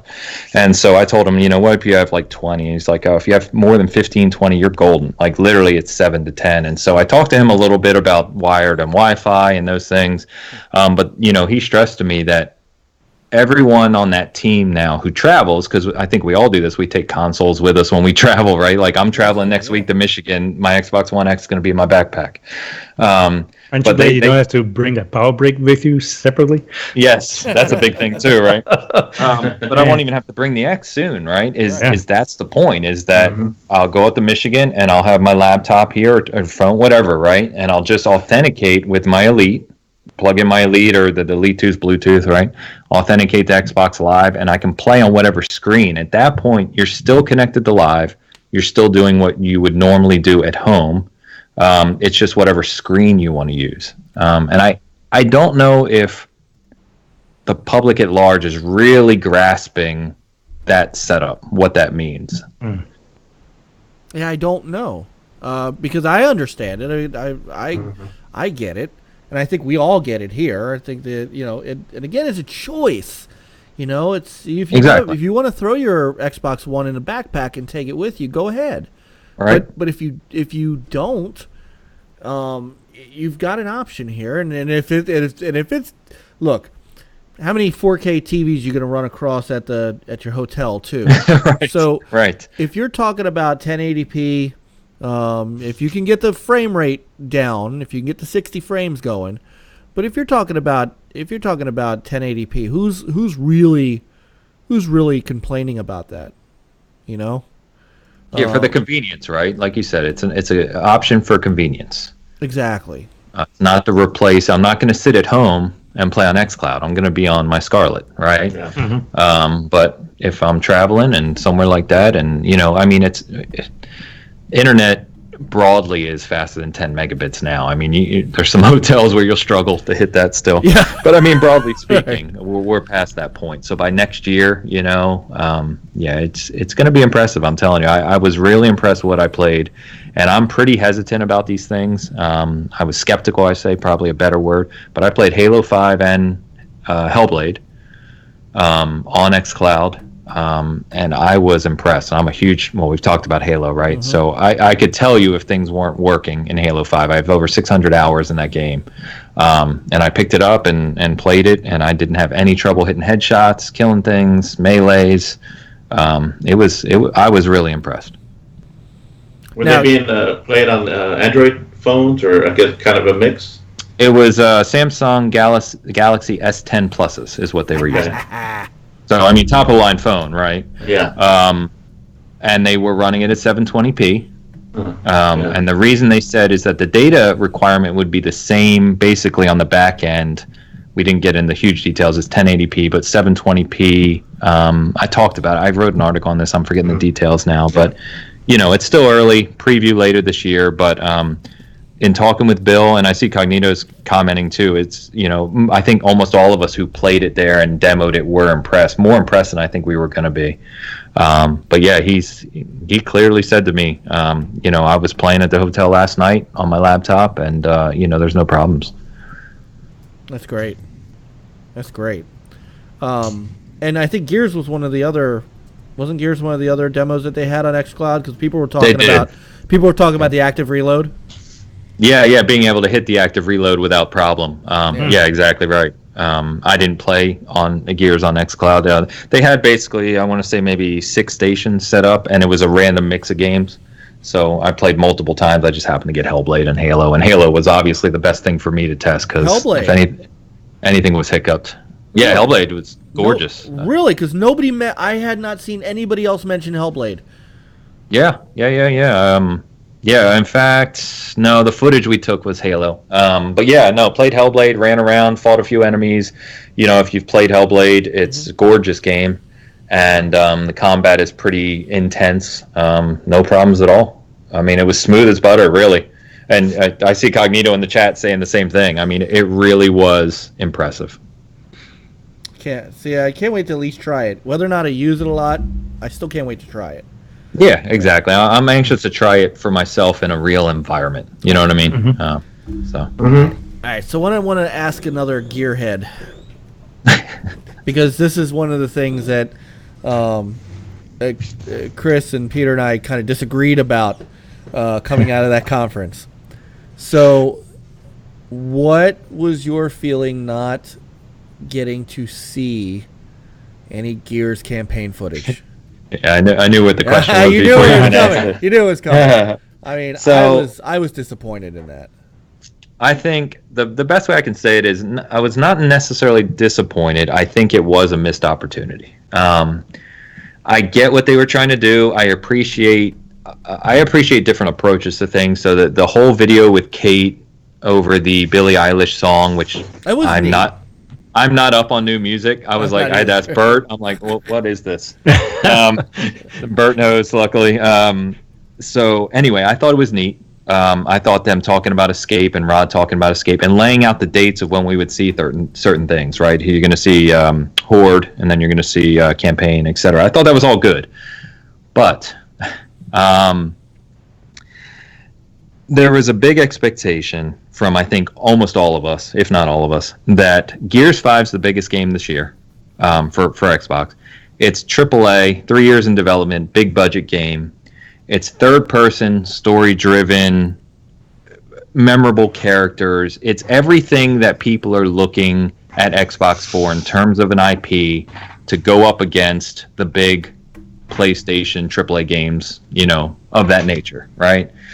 And they had the opportunity to do a 4-6 whatever minute demo of something in that vein to show beautiful vistas with the characters, demonstrate some of the lighting effects, some of the interaction, the writing. They could have done all that and really showed that this is a showpiece game for the fall. And they didn't do that. Right. I think those of us who are close to the game know it's going to be that game, but the crowd at large was waiting to see that, and they didn't get it, and I think that was a missed opportunity. Well, it seems like people were, I enjoyed 4. But I know a lot of people who didn't because, and this is always the funny thing to me about criticism of Halo and Gears. So the criticism of those 2 games were, oddly enough, Halo 5 was too different from Halo, and Gears was too much like Gears. It was too much A button. Right. And so, right. If I want to play A button, I'll play Red Dead Redemption 2. Anyway. No. I'm done. Anyway. That one hurt. That was the most disappointing game. God. Highly anticipated, so disappointed. Oh my god. Actually, he's not coming back on. Oh, no. Y'all need to behave. Yeah. I think I love Red Dead Redemption. Don't listen to them. I played it for a day and gave it up. I have it. I played it for a day. Oh, Cogs in chat. I may need your help, Cog. Help. Hey, back up. He said, so that's what. Yes, Jeff. Yes, people said people hated the fact that they added. Remember when they finally added sprint to Halo, and people were like, that's not Halo. How do you sprint in Halo? And I'm like, because that makes it better. But then, like I said, the mark on Gears 4 was that it was too much like Gears. I'm like, what? How do you do so? I enjoyed 4, but at least with 4 they showed you a 2 or 3 minute slice of that campaign, just enough. The reason I'm concerned is because they're waiting until September. They're waiting until the game is going to launch to show you any campaign footage. I don't understand that. Well, especially because September is so close. It's not like next year. It's like right. September's right around the corner. Right. What are you afraid of? They could have sliced because the game's built. The campaign's done at this point. Right. They could have easily put together 5-6 minute stretch that would have blown people's minds. They could have done that. Because remember, they did that. Sony did that with God of War. Right. And my point exactly. They basically showed you the intro to the game. And I think that would have been perfectly fine, and it would have given people at least a little hope that you're 3 months out, and why aren't you showing the campaign? And trust me, I get the whole esports thing, even though I hate it.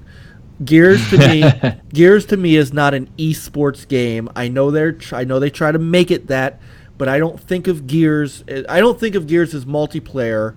I think of Gears as, if anything's multiplayer, I think of it as co-op, but I think of it as a story game, like you. I think of it as when I used to, what I used to play with Rainbow Six Vegas, those games that's what it was. That was the focus, and anything else was kind of secondary. And I felt like coming out of the conference that the campaign is going to be secondary, and I'm really concerned that Microsoft's looking at that because they see the landscape. The landscape is multiplayer. No matter how many people want to jump up and down and say I want single player games, everybody wants single player games. Yeah, that's why the hours. The hours are all going to be multiplayer. Exactly. They have statistics. Microsoft had, they have the metrics. They know. Yeah. So, it's like a. First, I'll just say thanks to Jeff. I've got an RDR2 fan in the chat here. Maybe I have to replay it again. I guess I have to give it another. The thing chance. is, the thing is, it's not a bad game, but I looked forward so much to that game, and then I was like, kind of a little let down. So that makes it extra, Yeah, extra disappointing, and I've heard extra disappointing. And then it's like, maybe if I replay it again, and go with a fresh mind, and it was definitely Iceborne. It looked fantastic. It was gorgeous, absolutely I gorgeous. Took hundreds of screenshots throughout that game. I think the problem with RDR2 was that it's so. this is a whole nother topic. I don't even know if we want to get into, but I think it can be slow at times, right? It is very methodical, and I think a lot of people just got bored with it. It was one of those games that I followed it so closely that I kind of knew what I was going into. I took a week off of work, no joke. I got the collector's edition guide for it, and I sat down knowing that this was going to be a game I needed to put time into. And so I think for the people that got through it and really experienced the story, and which is incredible, by the way, and really saw the progression of Arthur Morgan through the whole game, those are the people who really appreciate it. But I do understand the people who kind of played it for several hours and left it. I get that too. I mean, I finished it. I mean, it's you finished it and still don't like it? Because I was so super disappointed. I mean, it's kind of like, yeah. Well, you may be the first, because I don't know if I've spoken to someone who finished it and didn't like it. Well, Peter's a special kind of gamer, dude. He does not. If he gets his hooks into a game, and he does not stop until he's done. I give him major credit. That's a good thing. I want to be like him, and I can't. Look, it was one of those things where I'm like, oh, finally out of the snow. Okay. I got as far as the bar fight stage, and God, that's early. So yeah, I know. But let me premise by saying this too, and I'm about to say something I didn't think I would say. I was very happy that Metro Exodus jumped into Game Pass. And after rolling through it for about 4 or 5 days here, I'm kind of getting bored of it. I just started it. Because the Metro games, the first 2 Metro games that I played, 2033 and Last Light, were straight up linear corridor, that old school corridor shooter. You go from here to here, you do this, and you kill those and anybody in your way. You know, what Doom used to be. Metro Exodus is an open world. And you go around and you do side quests and you go and you collect guns and you basically, it's Borderlands in Russia. And I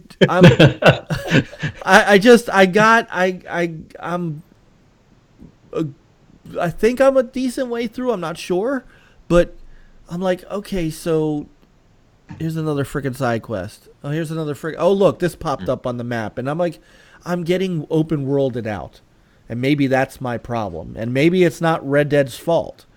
Maybe it's the fact that I'm getting open worlded out. I need a game that tells me what to do and doesn't, I don't need it to hold my hand, but you know, I need those like Wolfenstein, the new, you know, the last couple Wolfenstein games were like that too. It was go here, shoot him, kill everyone in your way, and do this, and I'm good with that. So maybe it's not Red Dead's fault after all for me. So I mean, time is precious, you know. You have limited amount of time, so it's like, yeah. I mean, so that's why you might like, you know, the more confined areas and more you go from A to B instead of from A to everywhere. Thank you, Diego. And Red Dead 2 is like the purest definition of right that. I mean, that game is huge, and it's not meant to be moved around quickly at all. So you have to be in the right mindset to really enjoy that game. Well, it's why I never played The Witcher 3. Oh, God damn it. And so I wanted to play that too, and I really want to. But then I didn't play The Witcher 3 because I thought it was gonna, you know, I don't have time to play that. But I love open world games, and I played Red Dead Redemption 2, and I loved it. And I'm telling you right now, Cyberpunk, I don't care how big that game is. Oh, I hope it's. I'm playing it. I might have to take a week off for that. So. Oh man, so Witcher 3 and Red Dead 2. I think like I'm not gonna walk straight going back upstairs. This is hurting. All of a sudden, wait. He's not following me on Twitter anymore. What happened? Good God, man. Well, look. So, Ainsley, when you were there, did you get any hint on the Gears 5 being open? Because like I've heard that. Yeah, because I've heard that it's going to be more of an open world. Yeah, the only type. thing that I heard, so I talked to the multiplayer director, so that was obviously more about escape and Yeah. what they plan to do rotation there. The only thing I've heard outside of that is more of a hub focus, right? And so the immediate thing that comes to mind when I think of like a hub focus more recently would be like God of War, where it's not open world, right? But you do have the ability to kind of explore a little bit. But I don't know. I'm having a hard time in my head reconciling that with the Gears story. So I honestly don't know. I haven't heard definitively what that's going to look like. And again, that could have been what they showed, right? Could it be more like because another game that had kind of that hub and small area but not big was Tomb Raider. So Rise of the Tomb Raider, Shadow of the Tomb Raider. You had checkpoints and you had camps.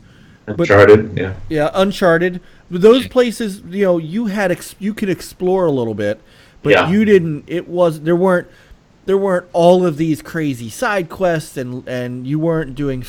Basically, I don't remember a lot of fetch quest stuff in that. There was definitely not that stuff in God of War. God of War had a defined thing, but you could kind of move around and find hidden stuff and things, but there weren't a whole lot of fetch quest kind of things. Yeah, and I can't see Gears doing that either. Yeah, I would hope not. No. I think that would be a mistake. I think they need and look, Rod. I think Rod's got to know that too. At some point, I think they wanted to get back to what Gears really meant, and if they could do that, I'm happy. I'm waiting for that moment of clarity with the campaign. Well, yeah, I'm gonna say something on that on the Gears 5, the whole Gears, because Mike, Gears to you is about the single player, right? Yeah. And co-op. But when I think of Gears, and I go way back when Gears first came out, I had buddies. Yeah, we played the campaign, but it was like, hey, let's jump online, let's play multiplayer. Because when you come from the camp where you had fun playing Halo, and then now here we are, we got Gears multiplayer. There's a camp of fans out there for multiplayer, and there's the ones who want the single player too. So they have to please both of those camps. And I think last year they showed a glimpse of the campaign, right? And this year they seemed like they wanted to kind of, let's show off the escape mode and some of the multiplayer stuff. And I'm not disappointed, but I would have liked to see the campaign also. But I'm not concerned. I mean, Gears. I've always enjoyed Gears campaigns in the past. I think Rod has a good handle on it. So I'm ready for September. So agreed. Oh, and I forgot that I didn't put that picture up either, but I met Rod as well. Nice. Awesome. Yeah, Rod's really cool. So going back to that point, I was a big part of the Gears forums years ago, particularly around Gears 2, and I met a lot of people, a few close friends that I've friends with since from Gears 2 multiplayer to that point. In fact, played with some of the moderators, people that worked at Epic years ago. So yeah, for me, Gears is one of my favorite franchises, just like Halo, because of that. It has to me, a meaningful story with characters you invest in, but then also has that strong multiplayer suite that I'll put hundreds and hundreds of hours into. That's primarily why they're two of my favorite franchises. Yeah. And see, I didn't put a lot of multiplayer. I put a lot of multiplayer into Halo and Halo 2, but then I sort of got away from it. Maybe because I'm old. I could be old. It's okay. I could be old. I could be old. Just give me that sweet single player. So. So all right, hey. Yeah, same thing for me. I've never been much into the PvP area, not even like in Halo or Gears, but it's mainly the campaign, the co-op, the PvE aspect. Yeah. So I'm looking forward with Gears, right? Like I mean, Horde was fun, but also now with the that new mode looks pretty dope. Yeah, it's a lot of fun. It's a lot of fun. Most definitely. So, Since we're a little long in the tooth, I think I'm going to hold off on the MBT stuff till next week. Give us something to talk about. There's going to be let me guess. GTA. GTA. Top You know 10. what? I don't know if it is. Well, I don't know if it actually is. I didn't notice it. I know that Mortal Kombat is the number one game, and actually is the best-selling game of 2019 now. All year. Figure that out. Yep. That out. That's usually reserved for Call of Duty, which tells you what you might need to know about that. Call of Duty hasn't come out yet, so no. But last year's is usually still the best-selling game of this year. So take that for what you will. As this little sneak peek.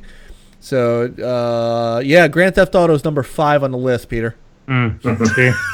I don't know how they do that. Game is endless. It's got to be a game that I think people lose buys. their copy and then it's like, Dirty J. When I was Dirty J, I remember he was talking about it. He's bought that game like 3 or 4 times, so he's part of that. That's funny. Problem. So and for you, Ainsley, Red Dead Redemption 2 is number 7. I know. It's killing it. I know. And of course, speaking of killing it, the Division 2 popped back up, Peter. Oh, what the hell? Why not? Since we're reading the whole list. I don't know. Share your list. We've already snuck it in. So this will be the last thing. Before that, are there any final thoughts from you on E3 2019? No, I just it'll be interesting to see how they evolve it for next year. Got to meet a ton of people. I've already given them shout outs. I hope to meet more people next year. I'm already looking forward to next year, especially with new hardware. I love new hardware. Really pumped about that. Those are the special ones. Yeah. And of course, Halo Infinite. I mean, when the Halo trailer played at the end of the conference, I told Bonnie Ross, I said the hair stood up on my arms.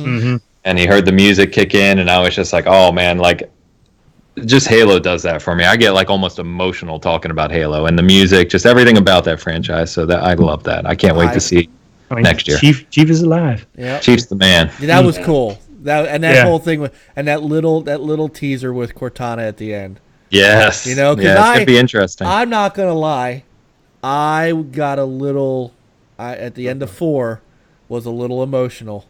I've watched the epilogue to Halo 4 easily 15 to 20 times. Easily. Yeah, but just the epilogue to that game is just incredible. But that final scene with those two, you're just I watched it. There's a couple of games out there that when you watch the ending of it, you just kind of just watch and you're filled with something and you don't understand it. That was one. Yeah, like the end of the Order 1886 was another. I don't know. Did you ever play that? I enjoy that game a lot. Beat it, loved it. Right. So that final R1 that you had to press. I don't know if you did it, but I got to that point and I'm like, nope, I'm not killing him. So I put the controller down and I just sat there like this. And I'm like, I'm gonna wait and see what happens. And that he just stood there for like a half hour, and I'm nothing you happens. are gonna make me do this, aren't you? And I was like, it was just weird. I don't know why, but it made me like nuts. So and then the end of what was the sequel to Limbo? Inside. The end of Inside. When I just put the controller down, and I streamed that, so that's on our YouTube page. And at the end of that game, and I just looked and I said, "What?" Yeah. And I was like done. So anyway, sorry. So excellent. So and we appreciate you bringing that really nice E3 experience out to us. I know you've got your own show to do it on, but I've enjoyed kind of reliving it through you. Yeah, thanks. So, I've enjoyed the pictures, your videos, the articles. Really enjoy your content that you've been putting out. Oh, thank you, man. Definitely appreciate that. Yeah. No, I appreciate the comment. It's like I said, just do it for the passion. So when people actually appreciate it, it's good. I love that. You do it for the right reasons. So that's awesome. All right, so real quick, let's go through this, and then we'll call it a night. I know all of us have to work tomorrow. No. Oh, you're off tomorrow? No, I wish. Yeah. All right, so obviously the number one game is Mortal Kombat 11. It is the top-selling game of 2019. Days Gone coming in at number 2. Total War 3 Kingdoms. Where in the world did that even come from? But that's your number 3 game. I'm not even sure. Is that just PC? Do we even know? I don't know. I don't even know what platform. I have no idea. It's funny that none of us know. Come on, Jeff. Jeff should Come on, know. Project Jeff. Look it up for us. Rage 2 at number 4. That's not a surprise, but it's a good. There you go. It's PC only. Grand Theft Auto 5. There it is, Peter. Yep. I'm telling you, everybody that buys a new console buys that game. I don't know. It's got to be. Super Smash Brothers Ultimate coming in at 6. Ainsley's favorite game, Red Dead Redemption 2 at number 7. MLB The Show still sticking around, and Minecraft is back. Oh, by the way, how was Minecraft Dungeons? Did you get a chance to look at that close up?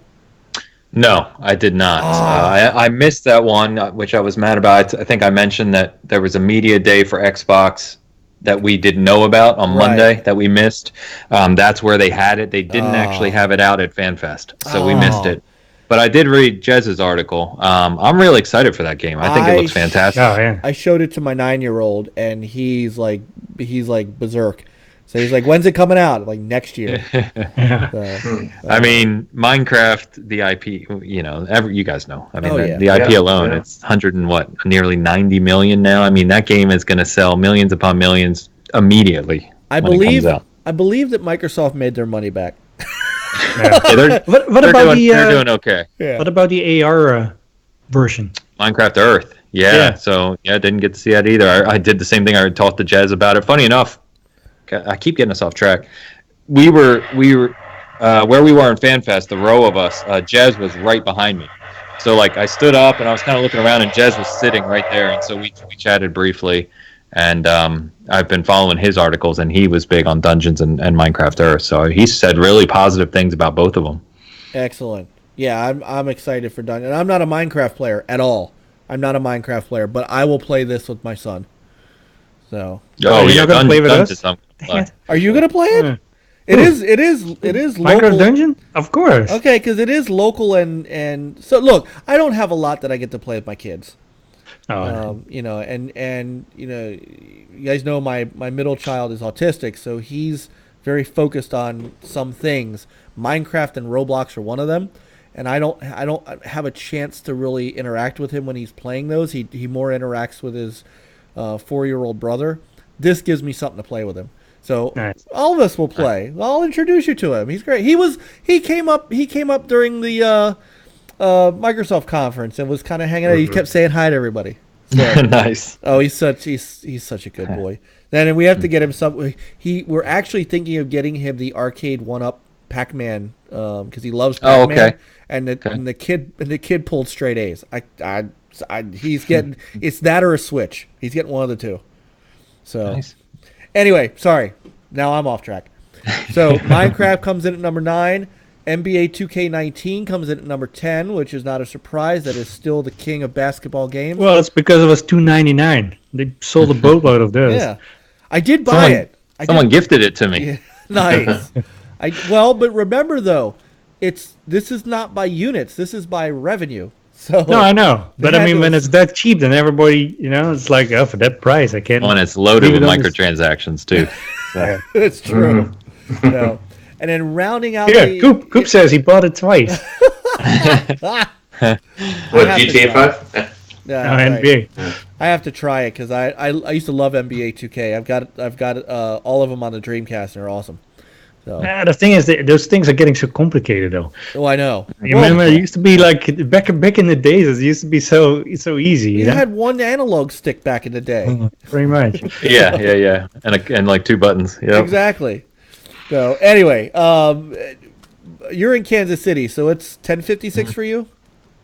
I haven't even looked. Is it? Okay.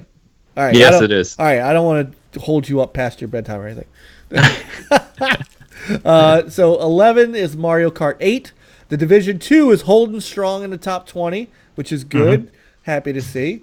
Black Ops 4 is at number 13. That's why I said I expected that to be the number one selling game of 2019 because it just seems to be there all the time. Super Mario Brothers U Deluxe. Odd, but there it is. Yeah. Spider-Man is coming in at 15. Legend of Zelda Breath of the Wild still hanging. Is Spider-Man back or has it never left? You know what? We haven't checked the last couple MPDs, so I don't know. I think it's been on and off, and I think wasn't there a new DLC that came out? Maybe. So I still need to finish that. Kind of got burnt out with the side missions. See, open world Spider-Man. That's why I haven't played it yet. The side missions aren't very good in that game. No. Maybe I just need to focus on the main stuff. That's what I need to do with Exodus. So, anyway, Tom Clancy's Rainbow Six Siege holding in strong. Now that's a game. Talk about a game. You know, Ghost Recon. We always talk about fell off the map, but Rainbow Six Siege, man, has been Ubisoft's moneymaker for this gen, and unbelievably so. Assassin's Creed Odyssey is back. That hasn't been on the charts, from what I can understand, for a couple of months. So I don't know what's going on there. Great game too. Oh yeah. Well, my son. And all the stuff that they're gonna add to it. Yeah, they're doing the whole great DLC for it. Yeah, the whole history stuff and story jazz that you can do, and fantastic. My son's been playing it. I got to finish Origins so I can get to that. So. Oh, you haven't played Odyssey yet? Not yet. I've watched my son. Excellent. I've watched my son play it. So it's no Red Dead 2, but it's good. Oh, so I'll enjoy it. Yeah. Sonic Team Racing comes in at number 19, and I don't know what Yoshi's Crafted World is on. Oh, it's on Switch, but I'm surprised to see it up there, honestly. Yeah, me too. Okay, so it's a Switch game. Yeah, it's Switch. All right. Fair enough. That's no surprise. I mean, May is kind of a slow month in a way, and a lot of we get a lot of sales too. So some people are going back buying these games. Yeah. It is a Nintendo icon. I mean, he is one. So yeah, but is Kirby I haven't been around Nintendo as much. Is Kirby that big? Yoshi. Or Yoshi, rather. Sorry. Is Yoshi that big? I mean, no, he's not that big, but just it being a first-party IP on the Switch. I mean, the Switch is gangbusters. Yeah, true. That is true. So I still don't know why, though. That's a whole other conversation. Let's keep the for another day, because that's the one. That's the one we'll have. We'll have Ainsley back for. Oh, that'd be a fun one. Yeah, definitely. Why is Nintendo doing so well? That could be all in all itself. How how the hell did they call it the Wii? That's all I can still remember that. Anyway, that is your MPD numbers for May 2019, and I think that, gentlemen, is probably going to do it for us, since it's midnight here in the East Coast and 11 where you guys are.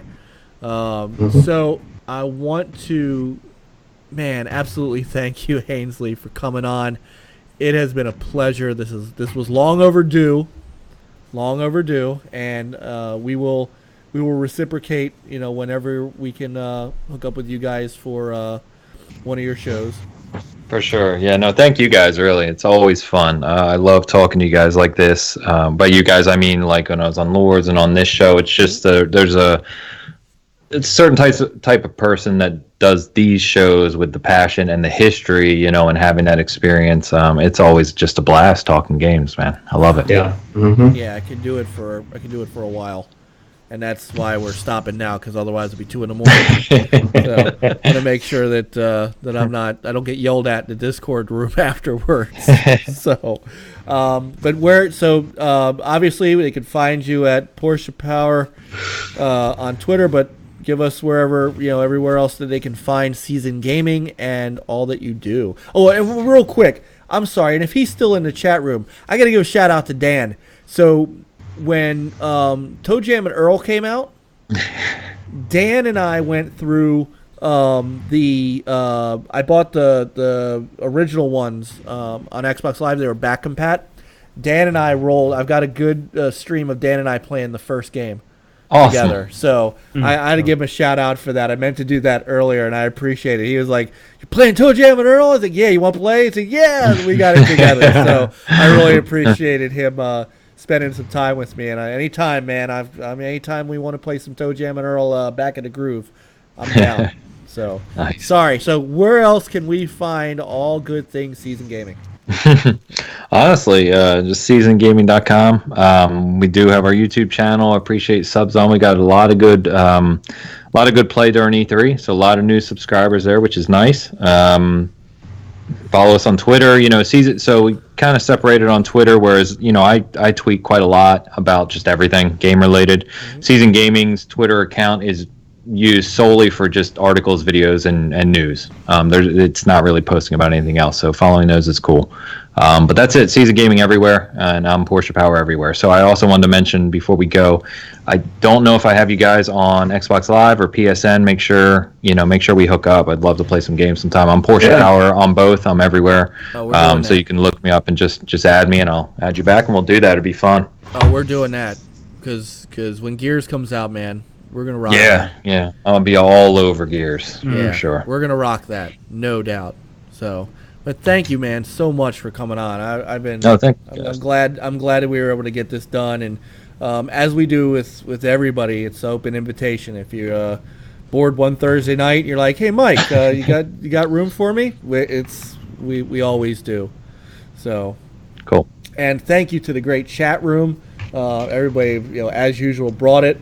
I thank some of my friends at Diego, who, as you know, is partially responsible too for some of our graphics. He's the man. He is. So between him and Jay Williams, those guys are the reason that we look so good. So I'm gonna throw that little lapel up. No, not that one. That's not the one. Hold on. It's at the end of our videos, but that's what he did for us. So Diego knows I love him, man, and he's great. Jeff is always Jeff's our he's our researcher. So whenever we have something we need to know about, Jeff rolls in with the facts. He's a gamingpedia. Yes. Nice. Yeah. That's why he's also got RDR2 on his list there, so I had some backup. Oh, one other thing I forgot to mention is just Bitcast. So we record typically Sundays or Mondays. We've been a little off track because Dan's actually been coming over to record locally, so it's kind of changed our schedule a bit. But looking that up on we do video and audio, so iTunes, Spotify, what have you, anywhere. But really appreciate people tuning in, giving us feedback on that show. We've adjusted a little bit, but just feedback, and always happy to hear it. So awesome. Yeah, they're great shows.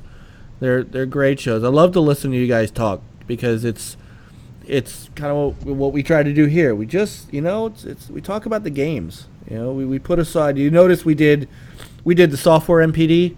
We don't touch the hardware MPD because we don't care. We don't care how many consoles are sold. We don't. That doesn't mean anything to us. The software sales are always nice because we like to see where the trends are in software and games. Mm-hmm. Consoles we care less about. Well, Chris maybe cares, but Yeah,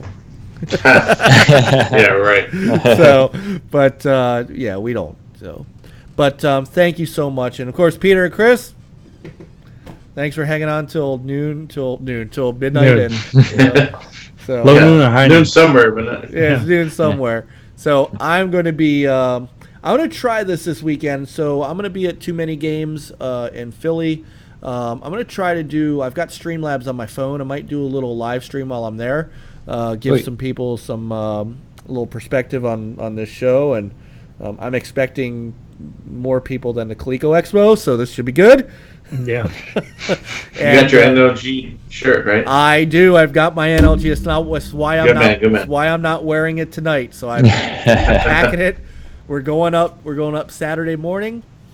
We're gonna spend all day Saturday there. We're gonna spend the night at a hotel about 15 miles away, and then hit it Sunday. Meet Angry Game Nerd and Video Game Nerd, and then I'm out. So Yeah, I've been told I can't buy anything, so I just have to look. The vendors, there's a Good lot luck.